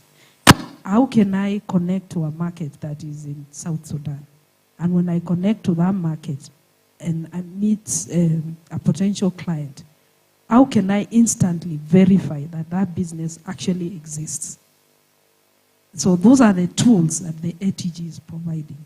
Digital tools to enable you to do real-time confirmation of verification of businesses from our KYC, know your customer, access market information to know where your goods are in demand, regulations so that you can then be able to move into the market well informed. And then when you have all that, you have the e-commerce to connect with actual customers. And once you connect with those actual customers and you need financing, then you have Gerard coming in to support your financing, or you have PAPSS coming in to support the payments. So those are the tools that we are putting in place, which is what the ATG, which is typically what digital does. You're putting the tools to enable that to happen, to remove the barriers. Then the last thing is why we are here today, the community. So you can create the single market, you can put the tools, but without the community, then nothing moves, which is what the CEO of PSF also mentioned, that business is about, us talking and doing the actual thing. So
if you're a business, you're an importer or exporter, you need to onboard and become a buyer or seller. You're a bank, you need to come on board and provide the financing that is needed to provide the payment infrastructure that can plug into PAPSS. So EcoBank is working, PAPSS is working. That collaboration of EcoBank and PAPSS will cover the continent, which is what the ATG is doing, bringing all these partners to collaborate. And we have the freight and logistics partners that we've also brought on board, so that if I'm buying shea butter and I don't know how to move it, then I don't have to worry, because from the ATG I can get a verified freight and logistics partner who can pick my goods from Ghana, deliver them in Rwanda safely, and I'm sure I will receive the goods. So we have freight and logistics partners coming on board. Then we also have, as I mentioned, we have the banks, we have the businesses, we have the chambers of commerce, we have the AFCFTA trading companies. So all these actors have a role to play. So beyond this workshop, when we leave Rwanda, we'll need somebody in Rwanda who can continue with these conversations. And that's where people like Bridget, the AFCFTA companies come in, ministries of trade, chambers of commerce, PSF, to drive the actual conversation with the businesses and bring them on board. So what we are building is now the community that is sitting on a shared infrastructure, enabling you to be able to connect to markets beyond your country in a way that is secure, and the banks are also part of the ecosystem to support that work. So for progress, what we've achieved, Emeka mentioned that we've already gotten 90 plus banks that are already ready, and we are already onboarding, and we have transactions that have actually closed with banks. So we have banks that have come on board. They have supported customers in their countries. We have trade investment authorities in different countries that are coming on board and bringing their entire export and import businesses onto the ATG. And why this matters is because it's the first time in Africa we have a shared infrastructure that we can collaborate. And what I always tell my clients is that the ATG is just as strong as its community. So the digital infrastructure can be there, the AFCFTA can be there, but if we, the community, are not there, we are not onboarded, then it will remain a concept. So for me, my call to all the businesses is let's adopt it, let's use it. Like Bridget said, it will have challenges because we are starting, but let's look at this really as our Alibaba or Amazon of Africa. Thank you.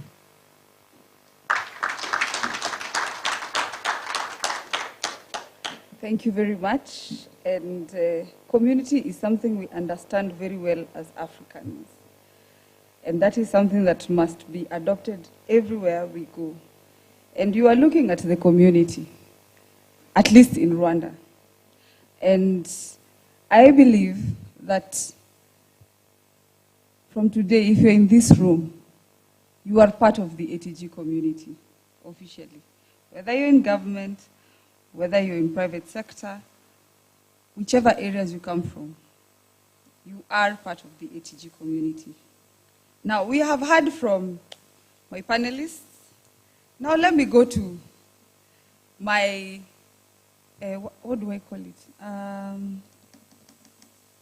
Now, I will come back to that word. It has just disappeared. But I believe that all of us here in this room, whether you're an importer and exporter, you are an expert in whatever you do, whatever you import, whatever you...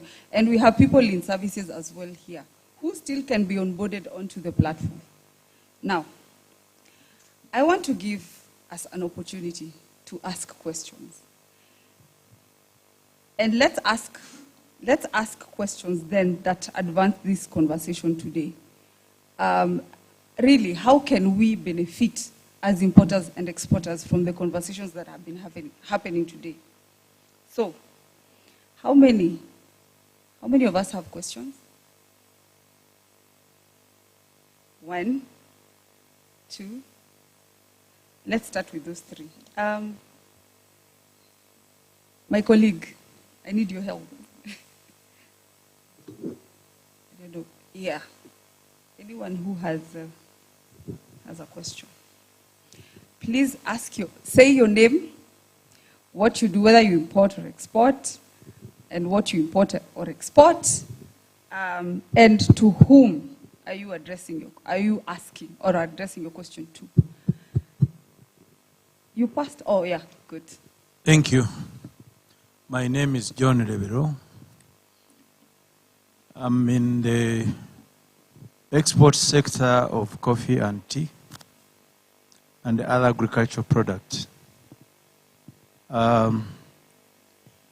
don't know who I'm going to address the question to, but probably I would want the attention of ATG, Afreximbank, and probably FTA. A joint solution, I believe, is eminent from those three parties. Today, Africa has got approximately over 1.4 billion people. 70% of those are below 35, and it's the youngest continent in the world. It poses a very big potential in terms of demand and market. But at policy level, I have been following what you are discussing, both ATG, EFTA. Today, as Africans, we have two main challenges. For whatever you are discussing here to be advanced. One is the branding part. Secondly, it's the logistics.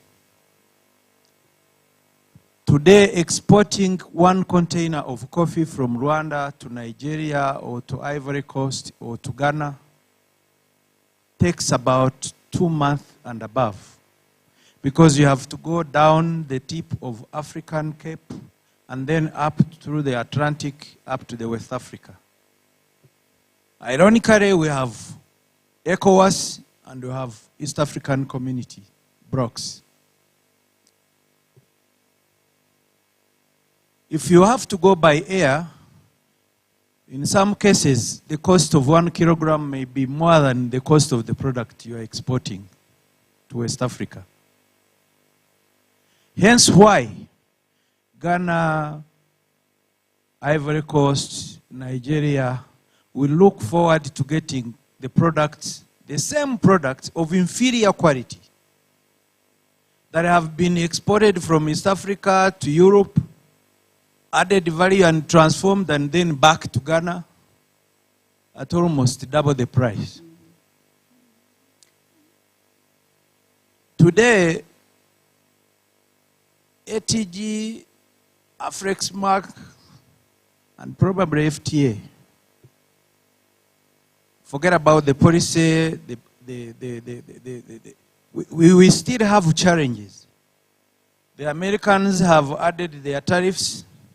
The Europeans have put on what we call new issues to do with deforestation.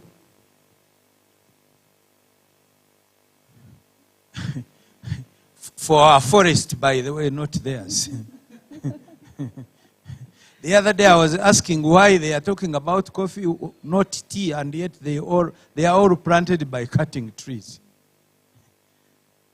The AGOA has been scrapped. So we remain with non-tariff barriers and the tariff barriers to deal with our products. And yet we need them. Just imagine if one person in Africa would spend just average $1 every day, would be making $1.4 billion per day. And that is something not explored. And I've been asking myself, the FTA, the ATG, and the Afreximbank, if they were to mobilize funds, which I know they can, and raise shipping vessels, just 2 of them, one that connects from Mombasa down to West Africa, and one that connects from West Africa back to here, the cost would lower by almost 150%. And believe me not, we as exporters and we as a business community from Africa, we would pay for that vessel in less than a year. Because what we are paying these shipping lines who are making exorbitant profits would be looking at those shipping lines we have bought ourselves as African continent to ease business across Africa and intra-African trade as a development shipping line, not as a profit-making shipping line. Yes, go ahead and clap. So before you think about the digital, the policies and the like, you remain a gateway which is closed until you can open it by providing that solution. Secondly, on the branding issue, we still have complex of thinking foreign products are still superior to ours. And yet they are manufactured from our products. Talk about textile, the cotton is from Africa. Talk about coffee, Nescafe, soluble coffee, it's from here. The same thing with tea. Chocolate, Ghana and Ivory Coast are the biggest producer of chocolate. Believe me not, if it is not Swiss chocolate, then it is not chocolate. But it is our chocolate anyway. So I'm thinking, food for thought, these workshops you are making here may not be attended by maximum people because you select from people with competing goals. What does it cost for ATG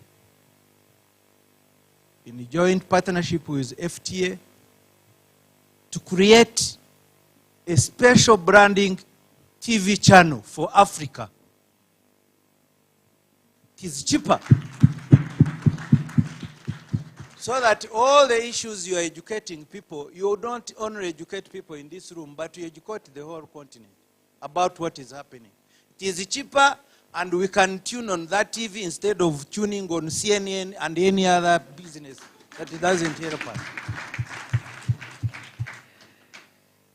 So I think we have to open the box and see practical solutions for practical Africans. The issue of cross-border trade is still a problem because we are in a dollarized kind of economy. But the biggest challenge which we have, which you have to fight against as institutions, I mean ATG, Afreximbank, and FTA, is harmonizing our government and political policies. When you move fast, we are like a train. When you move faster than the others, you remain alone. When you move slower than others, then you remain alone. So that is the biggest challenge we have.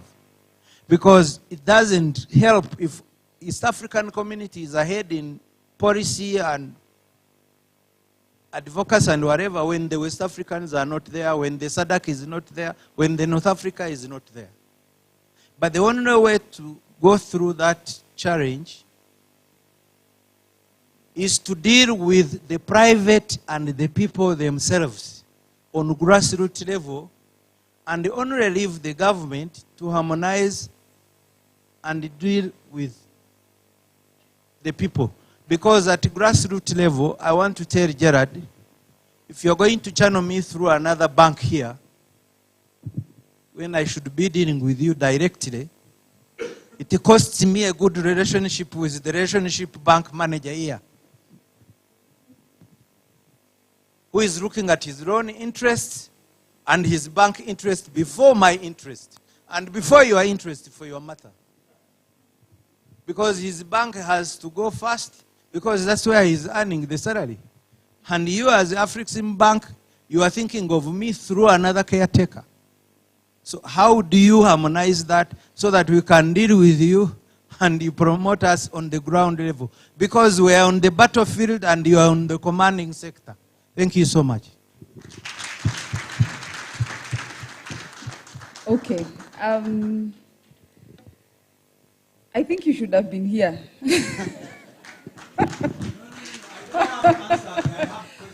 No. Listen. I have had practical answers. Have you had practical solutions to practical?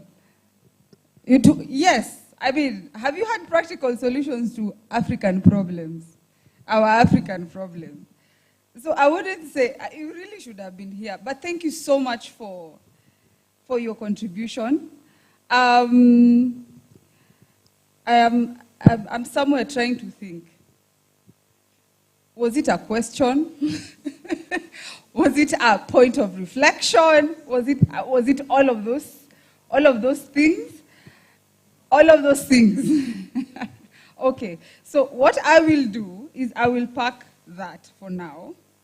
I will get questions, and I really want to give as many people an opportunity to ask or to say something, especially if you have practical solutions. AFCFTA TV, have you heard? I wish Emily was here. I wish Emily was here, but I want to give to as many people an opportunity to speak. So when you take that mic, please think of our limited time and keep it straight to the point. But we are parking that, and we'll come to that. I know you want to react to that. I know, Gerald, I heard your name. So you will have, there's something there I also want. In Kiswahili, we say kuzindikisha. What is kuzindikisha in English? Who knows? Our translators, please. Can you translate kuzindikisha? Kuzindikisha to a follow-up. A follow-up, right? I would want to do a follow-up to the issue you talked about to Gerald, which you wrote to me. I would want to also ask about that. So let's have our next question. Yes, please. I think we can have 2 more interventions. Yeah, then we go to the panel. Yes, we still please. have more time because we are almost. Oh, great. Okay. You know we can stay here till morning. Don't tell me we have more time. And you know we have branding issues. As long as the consensus is for the people. Okay, let's go. Let's go. You have the mic, no? Yes. Oh. Okay, it will come back to you. I know you are the second person. Yeah. Thank you. Thanks. My name is Patrick Nyirinkindi. I'm from Rwanda. I have a factory that process chili oil named the Kambaze chili oil here in Rwanda. It's an organic chili oil. So just now I have 2 questions. The first one, the escrow system. Escrow system are useful about trusting and security, but also because the day of financial releasing the fund. So one of the presenters said around 90% of African companies are small, and then once you are small, mean that you have dependence on liquidity. So escrow, how you will solve the problem of delay of fund release in that escrow system? Thank you. Thank you so much for your question. And being brief, let's have the last person. This gentleman here, kindly. Excuse me. Yeah, thank you. Thank you so much. I'm Fenio, I'm a businessman. I just want to ask a question briefly. No time to advise what I do. It's the issue of border. I heard about cross-border trade, cross-border payments. I'd like, maybe if I may have honor also Dr. Alexis to share some light on that, because we have a very big problem. Borders are like swamps. They're like mud. As an example, Chirundu border only is losing $5 billion every year. That's equivalent of our budget. Not talking about the harassment, the corruption, the youth and women harassment and stuff like that. So maybe we need to get rid of the borders, maybe. So I'd like just to ask, Bridget can say something about that. as youth, do we need to consider that as a reality to live by, or is that something really we need to think about? Because you look at the waste, you look at the loss. Sometimes some clients even they have to choose some borders which they may be familiar with because they have bad experiences in the borders. An experience a Mombasa border is very far different from experience from Dar es Salaam borders. It's like mad. You go there, you sink in the middle, you have, what the heck have I got myself into? Those are the things you ask. Every truck, losing $400 per truck. And then you add the corruption. Then you add the women and youth harassment. It's a chaos. But with the leadership that we have, especially for the model of Rwanda, what can we think? Being futuristic, being optimistic, not being old, okay, this is the way it is, that's a status quo, okay. How can we do that? Maybe the biggest problem we need to tackle is the border themselves. Thank you so much. God bless you. A solution and a question, I think, and challenges.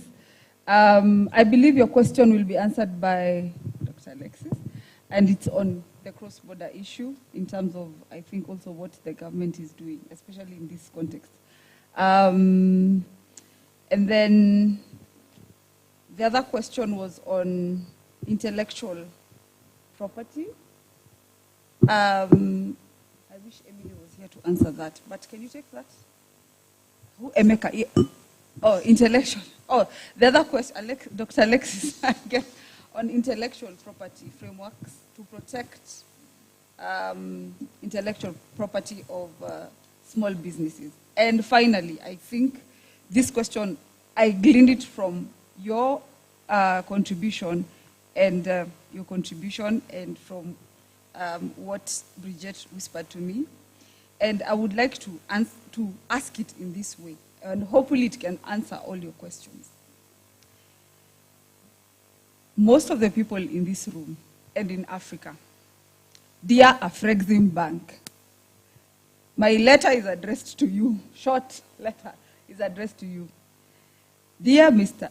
Moneybags, you can answer that question also. Most of the businesses here are small and medium enterprises. Now, and you say you're working with the banks, you're sending them to banks, right? And you're saying you're all about the small and medium enterprises, you're all about that. Now, the threshold, first, what facilities do you have that I can access directly as an SME? And this is to do with access to finance. And I know access to finance could be, sometimes we just think about the money itself, but then there are tools that can enable you to access finance in other ways. So for small businesses, so for example, do I need to come together with him and him and him to meet a certain threshold so that we can qualify for financing, for example, from Afreximbank? How do we directly access money as SMEs, money or access to, or tools that can help us as businesses to import and export within Africa? How can we do, what do you have for us? Did I deliver that question properly? My people, which part did I leave out? I think that should be it. And the minimum amount. Dear Afreximbank, you can start. You can start, yes. Thank you. So I think, as I mentioned earlier, we have a number of interventions as far as SME financing is concerned. And one of the interventions I mentioned was to work with banks, commercial banks. And how we work with them is that we support their SME portfolio. So we work with them on a portfolio basis. We lend them money to on lend to their portfolio. It might be 100, 200, 300 SMEs. That's one. But I also mentioned that there are scenarios where we can deal with these SMEs directly, especially where they are in the export development value chain, right? So in regards to the threshold, really, I think it depends on a case by case. I would like to take it on an, I would say, offline individual basis, but there are cases where we can deal with SMEs directly where where we see that there will be impact on the particular project. Okay. So we have an answer that on a case-to-case basis, they can deal directly with an SME. But we are also, we have gotten feedback. Have you heard the feedback? That we are not happy to work with the banks directly. There are challenges there. And so maybe that's something that needs to be looked into, because then that becomes a barrier for us. And yes. And you know it's our time. The feedback is noted, yes. Right? But as I've mentioned, that there are case scenarios where we can work directly. Absolutely. So that window remains open. Absolutely. And Rose? Oh, yes, please. You can respond. I think there's a comment coming from Emeka? Oh, sorry. Yeah. Please go ahead. Thank you. I think it's my turn. Yes, please. Yeah, I thank for the comment of our younger entrepreneur. That is very common, but there is something that initiatives that the government has took, and this one is helping very, very much. If we see like Rwanda electronic single windows, how now we are trying to reduce this interaction between the services, the clients, or the people who are looking for the services, and through the transaction cost is helping. If we is talking about this, not only the cost, but the whatever he's saying about the corruptions or delays or, digitalizing the services is the one thing that can lower the burden for the entrepreneurs. The government is doing that, and we are doing it very better. At the cross-border, I think no one now is, it is not taking a time to have a served for all the requirements to ship your products across the border.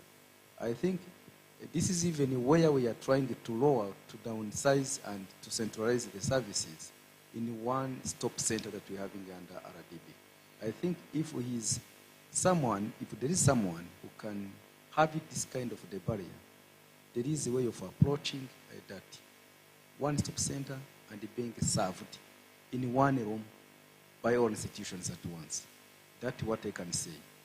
Then the second point, so for the intellectual property, this also, it's a good to highlight, and it's opportunity also that our business people, they should also be aware that government has now a right property law that was launched last year. There is no way that we can be like trading on the market and our products are not protected. They have to register the businesses, RDB, that there is that services, so they can have this. Initially we had that problem, but now this one, if we're having a law, it's now up to us to be aware, to know how we can be served, but also to be registered and protecting our businesses by intellectual property law. At the continent level, it is going to be like a challenging if it is an open market where you can ship your product. But if now this is not taken seriously, then our products end up by putting on the market, but competition is going to be high. But if we are protecting our products, I think this is the best solution that you can bring to attention to our SMEs so that they can ship and they can transact on the continent. Yeah. Thank you so much. Well answered. I believe your question has been answered by Dr. Alexis. Yes, thank you so much. Now, I am being told that I have run out of time and I like to talk a lot. Now, can you give me 5 minutes?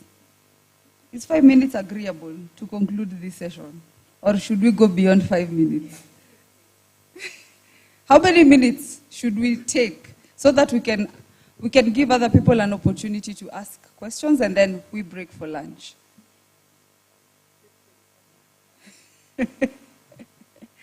That is too much. Even me, I will faint here. Too much. Maybe let's take 10 to 15 and we'll be done. Let's have the next questions, kindly. Oh, you do have an answer. Sorry, I missed that. So I wanted to just augment what my colleague Gerard said on the financing. Remember we said that digital is an enabler. And one of the reasons you will have frustration with the bank is because it actually doesn't know a lot of what you do.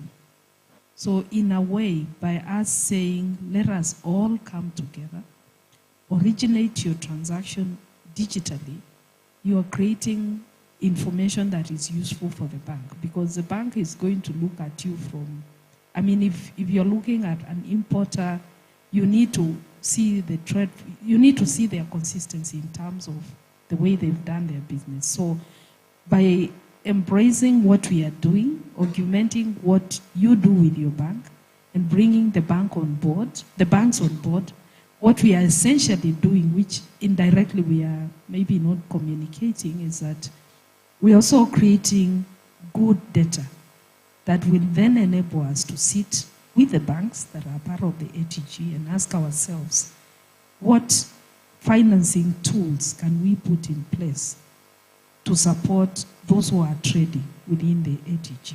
So it's a journey, like I said. We are not there.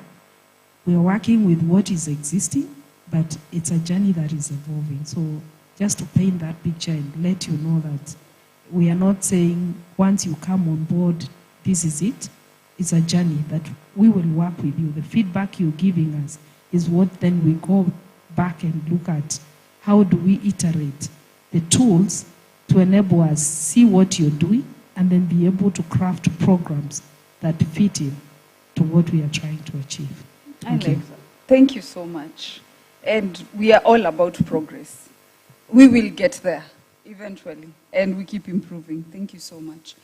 Let's have, okay. You want to respond? Okay. Okay, this goes to John Ribeiro and everyone else that's in the room listening about freight charges. So we understand that this is all a work in progress in terms of connecting the various countries to each other. And in that vein, Rwanda has taken the lead in terms of air freight because, as we all know, this is a landlocked country. So one of the things that's been negotiated with Rwanda Air is $1 a kilo under AFCFTA. So what that means is that if I'm shipping from here to Nigeria or from here to Cotonou or from here to Ghana, if the weight of the products is over 1 ton, then it's $1 a kilo. If it's under 1 ton, then it's $1.40 a kilo. Now, I know that Uganda has something very, very similar that's in the works. And the last time I spoke with the AFCFTA trading company in Egypt, Egypt Air is also working on bringing that online so that we can start sending smaller shipments between the countries. As it relates to ocean freight, I don't know what the solution to that is, but I can say that we shipped a 40-foot container from here to Ghana, and I know that the all-in cost on that was $7,500, which is absolutely insane because for half of that amount, that product can come directly from Europe to the country in West Africa, which now starts to talk about what is our competitiveness in terms of being able to land the product there, have the product compete with the product that's coming in from Europe. And I think that that's where AFCFTA plays an important role as well in terms of reduction of tariffs. Raw materials and branding, you and I have been down this road before, so we know that we're right on point with that. And what I have to say about that is that when you are branding your product, make sure that you look at the products that you're competing against. If it's coffee, and you're trying to send coffee to another country that's bringing it in from the West, then look at what's already there. We've got to step up our branding and our labeling because if it doesn't meet international standards, if it doesn't compete with what's on the shelf, then no one will buy it. And then they're not going to buy it because they're accustomed to buying Starbucks, or they're accustomed to buying whatever the other brand is, Waitrose, which I had never heard of. So if this is what they are accustomed to buying, then your product has to do something that goes out and grabs the attention of the person who's getting ready to buy this product. And it has to say, try me. And the way that it's going to say, try me, is the quality of the packaging and the labeling and branding that's on that packaging. In terms of harmonization of standards and trade activity, this is one of the things that's nearest and dearest to my heart, because one of the things that's happening right now is that, and it's changing, I see it evolving. If you have a product from here, for example, and you want to send it to another country, if it's an agricultural-based product that's had value added to it, you have to have that product registered in the country that you're sending it to. And registration means that you're going through the exact same registration that you would here. So for example, coffee. So our packaged coffee, in order for it to be cleared in Ghana, I had to, number one, have the Ghana Standards Authority test the product, and then number two, register the product with Ghana FDA, at which point we paid them some more money, gave them some more samples so that they could do some testing as well. Now, as a result, as it relates to standardization, what I can say for sure was that was 3 years ago. Now, what has happened in this evolutionary process is I can take my tests from Rwanda Standards Board, I can jump over Ghana Standards Authority and go straight to FDA with the certification and with the test results from here, and FDA there will now issue a license for that product to be imported. So this is a work in progress, but they are working on aligning and standardizing what the processes and the tests are across the continent. That I know for sure. In terms of finance, and I hate to put you on the spot, but I'm going to go back and ask that question again, because when we say that 94% of the businesses in Africa are micro-sized, small-sized, and medium-sized, what is the minimal amount of money that Afreximbank will loan to one of those businesses? Because until we start dealing with what is, we can't move forward. Now, you and I had this conversation earlier today, and I pointedly asked you that question, and you said $5 million. Am I right? Who in this room needs $5 million? Like, who in this room? No. In terms of whatever trade activity that you're doing, is that trade activity $5 million, or is it way less than that? Is it $10,000? Is it $100,000? Is it $50,000? Because in essence, what I understood from him was that unless that deal is $5 million, don't even talk to them. Which then brings us to the local banks. And I'm going to get you off of the thing here. All of the banks in this country, and I've talked to a whole lot of them, are saying, we have funding for women-owned businesses and we have funding for small businesses. Go and try to access that money. And come back and tell me what they have said to you. The first thing is, we want 3 years of financial statements. The second thing is, and there are people that are going to be pissed off at me when I leave here. Olivier knows this because I've been to see him. We bank with them. So it's 3 years financial statements. Now I want to see consistent growth. Now I want, if you're a woman, I want your husband, your children, your car, and your house. Okay?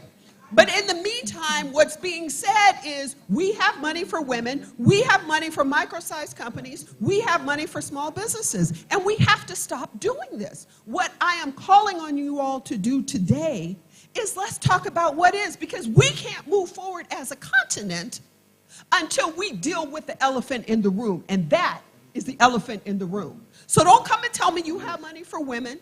Don't tell me you have money for small businesses, because if I can't access it, I can't use it, which means that I'm left to my own accord of juggling. It means that as it stands right now, case in point, We sell a lot of chocolate and a lot of cocoa powder in Sawa City and in Simba.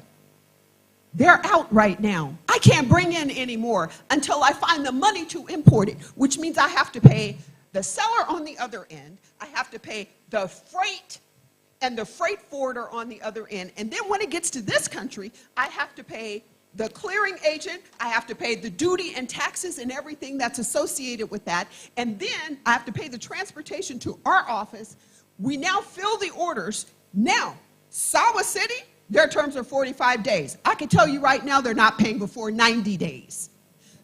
Simba, little bit different. Their terms are 30 days.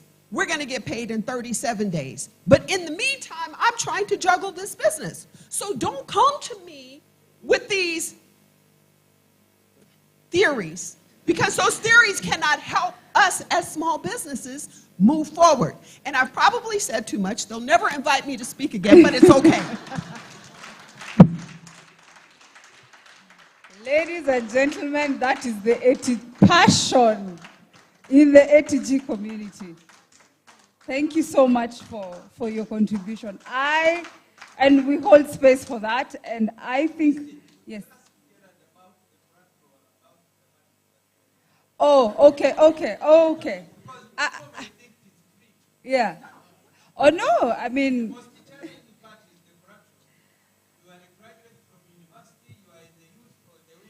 That's, yeah. And then you are told there is women money or the youth money. Mr. And John. they're asking you for a collateral, and the only thing you own is a pen. That's okay. Mr. John, this ATG community, I told you it's going to be fire today. Hold on, just a minute. I wanted to compliment Brigitte on two issues. Yeah. That probably Rwanda Air has... Could we agree on something? Yeah, just 1 minute. Rwanda Air has probably revised their tariffs. Yeah. It could be higher. So people should not go with a lot of hope until you verify that. Yeah. Secondly, I wanted to emphasize to the House here, especially the Afreximbank and the ATG, that what Brigitte mentioned, it's 7,500 to export a product from Rwanda to Ghana, and it is only 2,000 to export it to the US. So that's about 4 times for intercontinental trade, I mean among ourselves, than doing it with the Americans. So surely I wanted to tell the people, the ATG and others, that please use your money, get us a shipping line on risk. Even if we pay 3,000, we will pay you your money in less than a year. And we don't need the collateral. The collateral is your vessel and us. Thank you so much. This is such a passionate community. And I appreciate your contributions. Now, I would have really wanted to end on that note and end this panel because, again, my time is short. But there's something that was said here, and we really need to be also alive to that, that on a case-to-case basis, the bank is able to evaluate and see. And I would like to recommend also that, as Andrew said, that there are platforms to have these conversations and to be able to give feedback to the bank so that then the bank is able to develop products that then speak to the realities of SMEs on the ground. I have received 3 warnings. If I don't end right now, things are going to be thick. But let me close this panel by thanking you so much. Thank you for your passion, Bridget. I mean, we know wherever you are, the interests of importers and exporters are well represented. Thank you so much for your contribution, Ambrose. Mr. Moneybags, thank you so much for your contribution. And with that, please allow me to close and hand over to our capable MC to then release us for lunch, kindly. Thank you so much.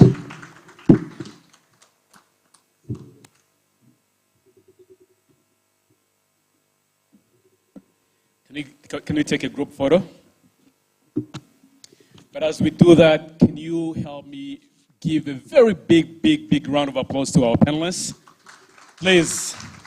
I think they have done justice to help us understand beyond theory, really, what creating an African single market looks like in practice.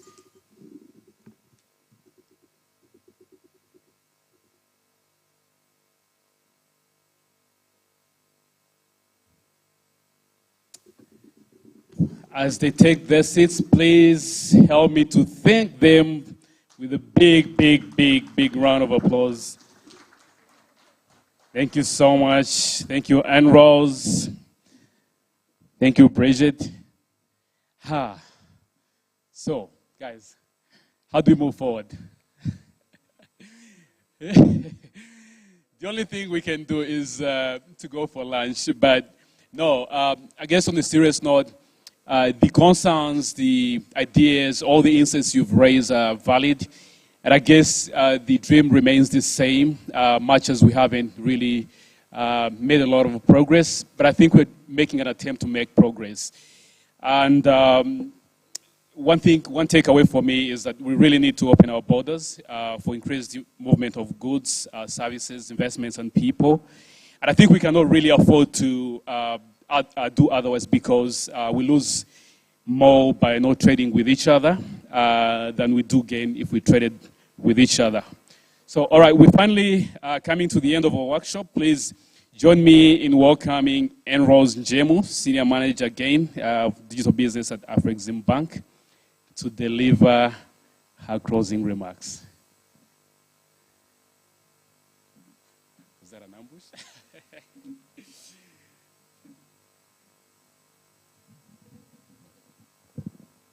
So, good afternoon. I don't think I will take a lot of your time.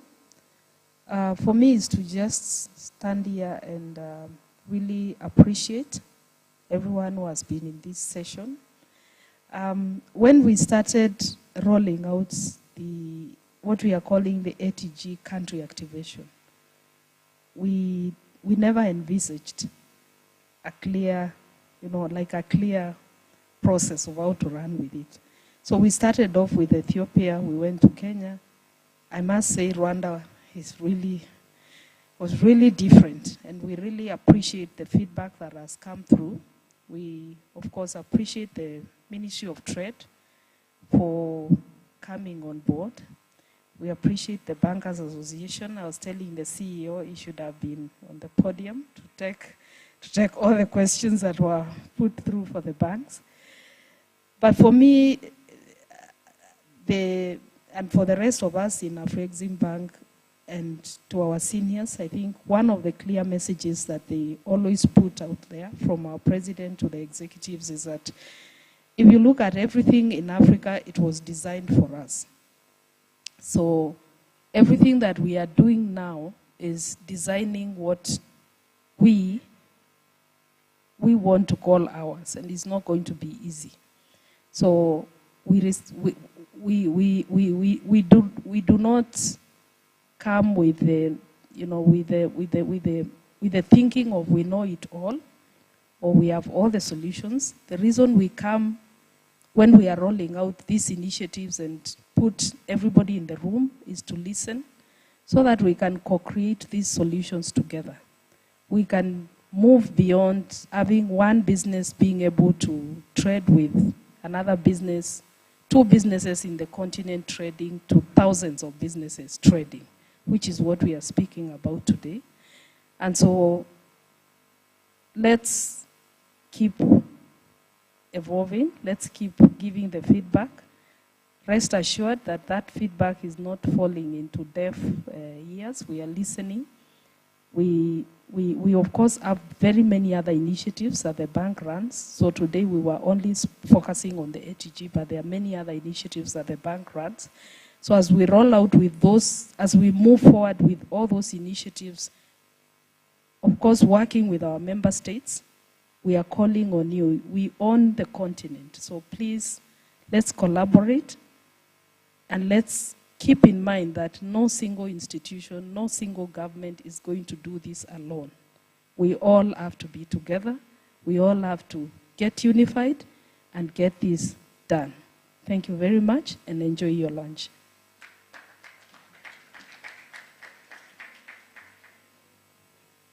Thank you so much, and Rose, for that insightful closing remark. So as you've heard, I think we've had a lot of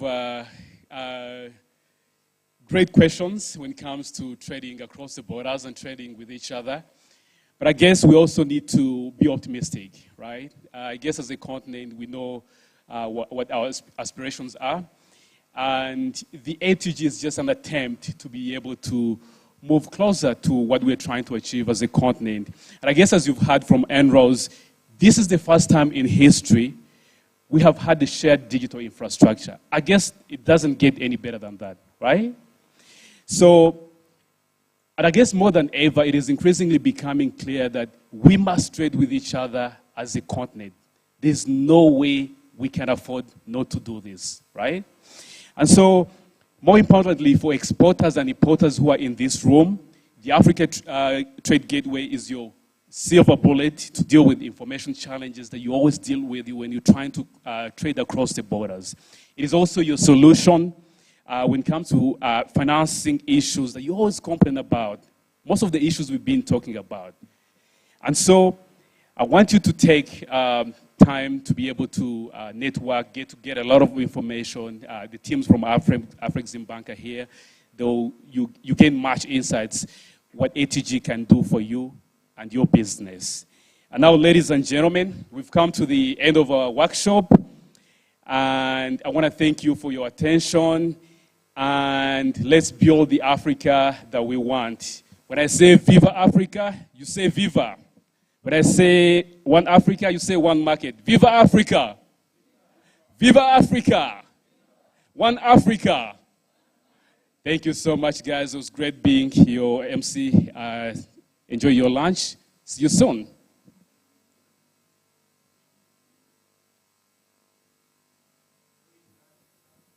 So there's going to be